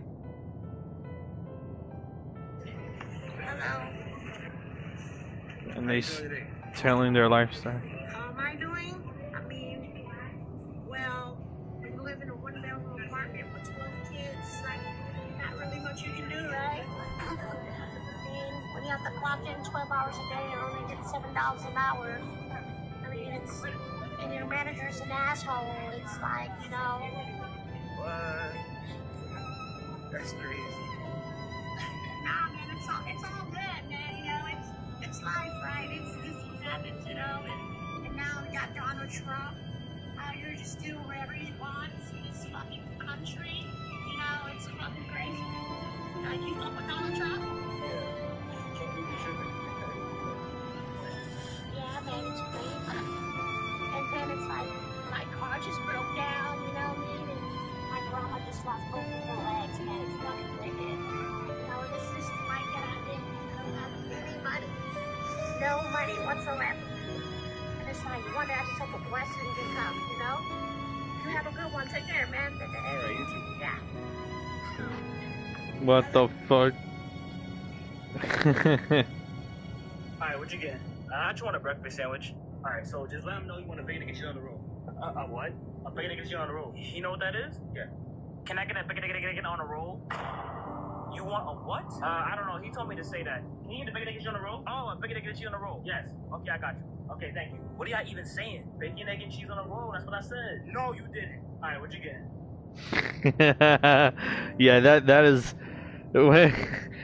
point of view with someone that's not from NYC. Nobody knows that I have a whole bottle of wine poured in my back. What? I get it. You all want to have a little drink, you know, a little buzz every now and again. But damn, you can't walk around the mall without a drink? You need some serious help, honey. And what possessed you to pour a bottle of wine in your purse? You could have poured it in the Mountain Dew bottle. You could have got you a hydro flask, honey. Go get some help. For real. I don't know if the people around you ever told you anything, but allow me to be the first to tell you. You need to go to one of the meetings. At least she treats me like I'm somebody. Yeah, but would she love you if you were nobody? Nobody loved me when I was nobody. I did.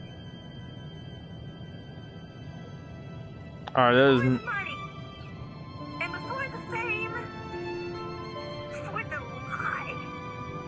At least she treats me like. Alright. That's actually just ridiculous. I'm sorry. McDonald's with my mom yesterday, and yesterday. To McDonald's with my mom yesterday, and yesterday. It's just me and my mom. Where'd you guys go? McDonald's. To McDonald's with my. Okay, wait, hold up. Firstly. And yesterday. With who? It was just me and my mom. Where'd you guys go? McDonald's. Firstly.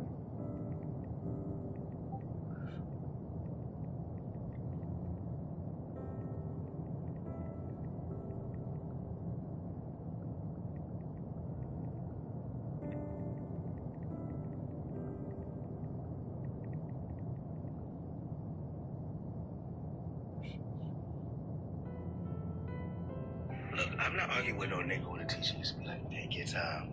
I'm not arguing with niggas like that. I'm not arguing with niggas who used to have to take the whole test time, the whole 3.5 hours. I'm not arguing with niggas like that. That's what one thing I hate about get out of school. You don't know who's who. You don't know who's smart. You don't know who's dumb. You don't know anything.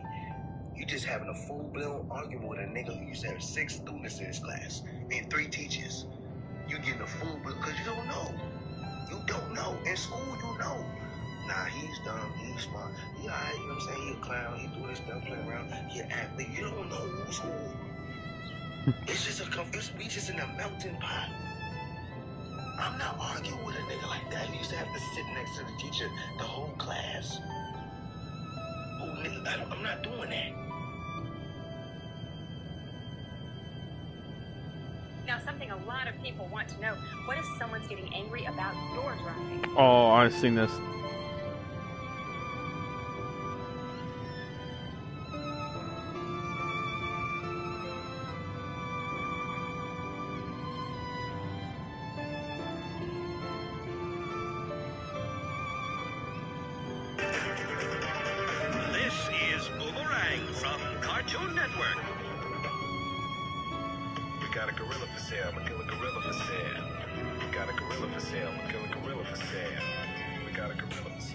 What? What? When the fuck was that up? Okay. I'm in an exhale. What's how do you know? A large?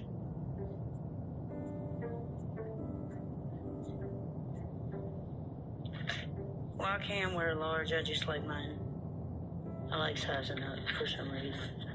I'm in an exhale. What's how do you know? A large?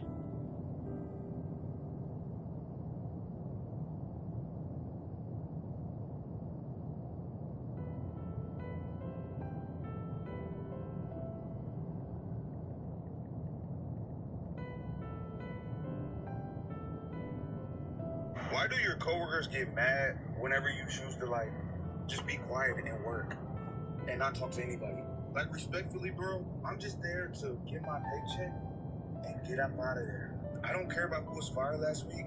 I don't care about who's beefing with who. I don't care about who hooked up with who. I don't care about all that drama. Just let me work, get my paycheck, and get the fuck out of there. They be getting so upset whenever you're just quiet. I don't get that shit. When you stay to yourself, they have a problem with that shit. Why? Why do...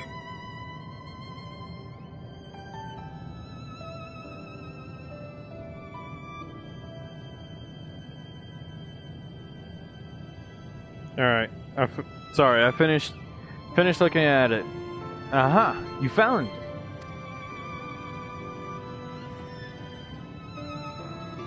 What are you doing here?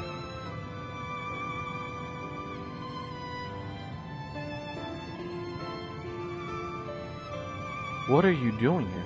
I'm looking at the tree.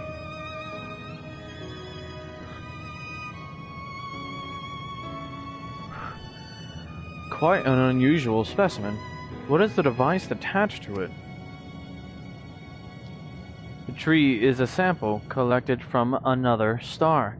As it cannot survive in our environment, however, it requires life support. That is the function of the device. Fuck. Shouldn't have wasted time.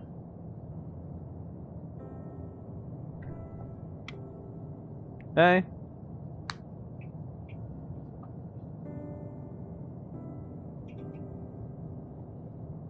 Hello? Okay. Now my headphones just... Hey, how are you?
Okay, so, I don't know if you are gone, if you've left.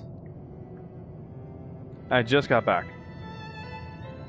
Anyways, I will continue and what's it called? I will end it at right after an important part has. Oh, yeah, my bad. Girl's on the phone, still on the phone, but muted now. Anyways, to go to such lengths to sustain it, is there something special about this tree?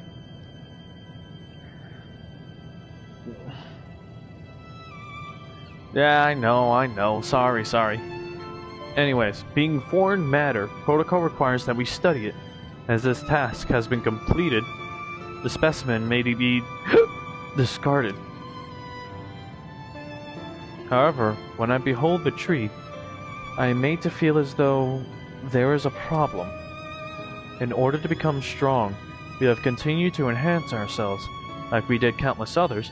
We conquer the star whence this tree came. It is the last remnant of a dead world. There is nothing towards which it may aspire. Yet it grows, extends its branches, sprouts leaves, produces seeds. Why does it seek to continue? Why was it made to behave in such a way, and to what end? I do not understand.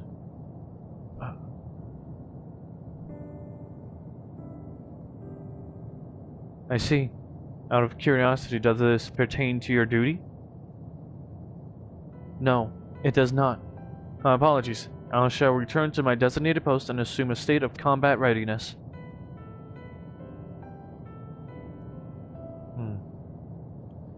So, it was acting outside of orders. Perhaps it is simply a malfunctioning Omicron. These are by no means uncommon, but it may also be a unit possessed of the ability to make decisions. One not unlike Sir. I believe this bears further investigation.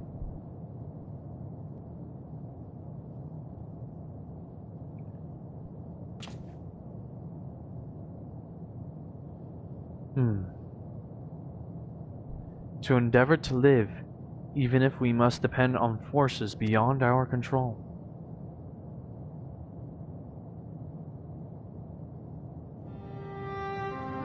Tell me, Luxarius, Mary, one day, when this adventure becomes a part of your epic, do you think I will be mentioned in it?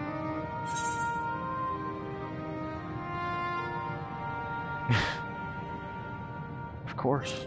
Why wouldn't you be?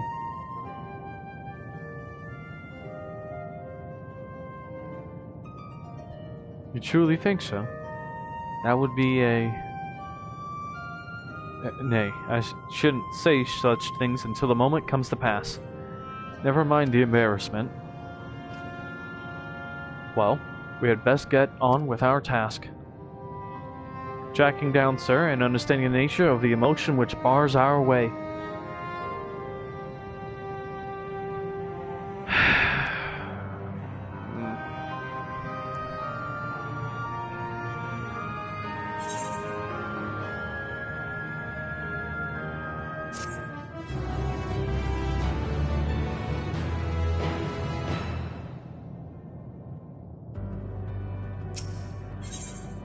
Hello, world.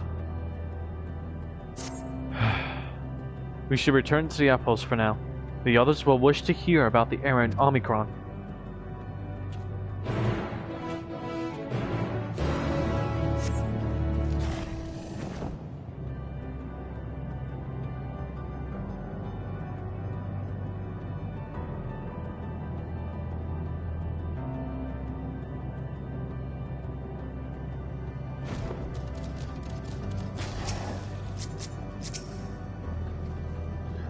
Graha says you found a suspicious Omicron. That's good, because the units here were of no help. We all have the same thing to say about the extended operations unit, that there's no way to arrange a direct meeting. Yes? Okay. Why another game? Is someone calling you?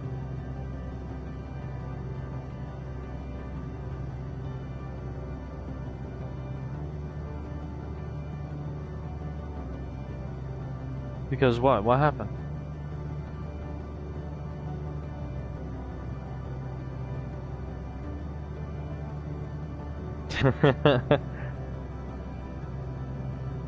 So you're already tired of that theme in general.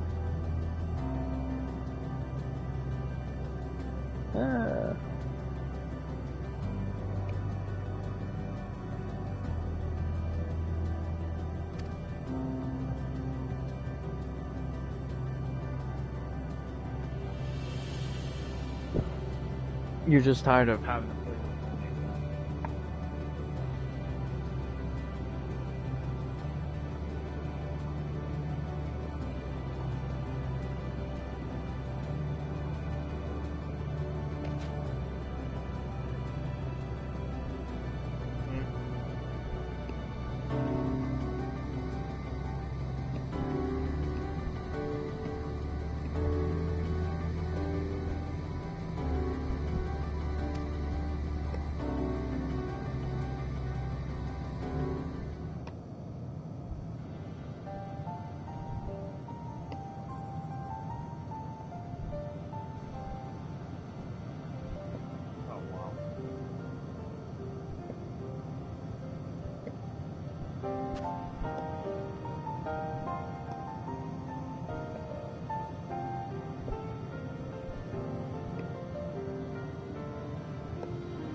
Oh my goodness, Jada.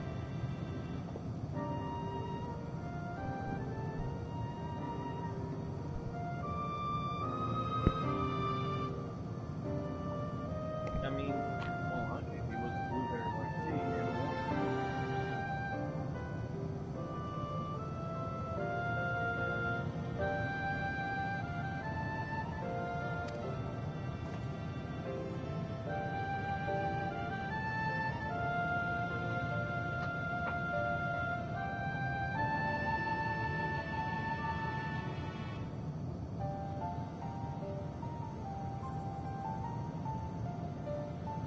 you were yawning all the time.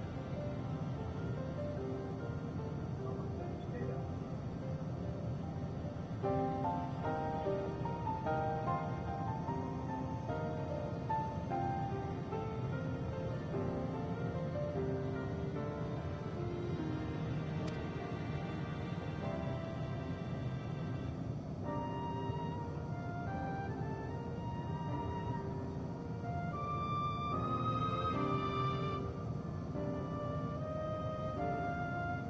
That's a good question.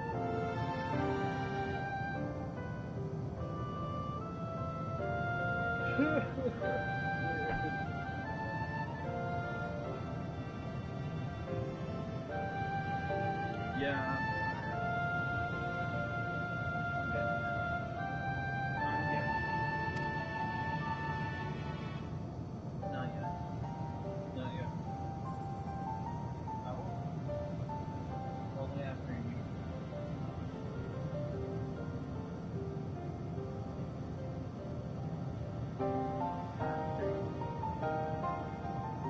Eat your dinner.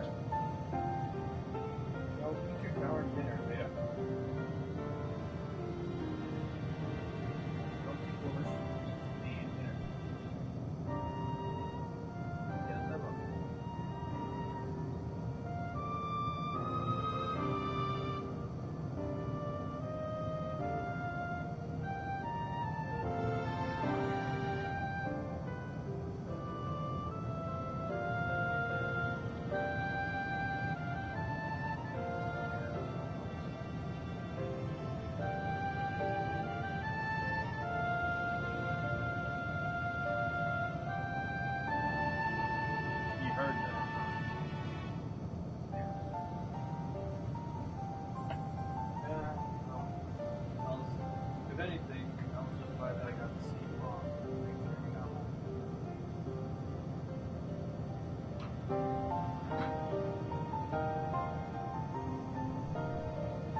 What?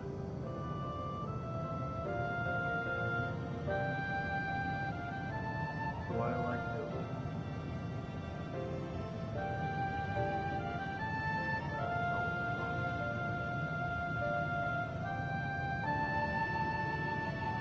Also, wait, did you say like, I'm assuming you mean romantic? No.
Jada, I'm being completely honest. Why are you trying to come at me now?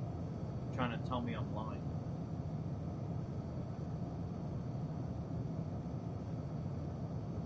I really don't know. Are you? Are you? I didn't really have to ask. Because you're trying to assume that I like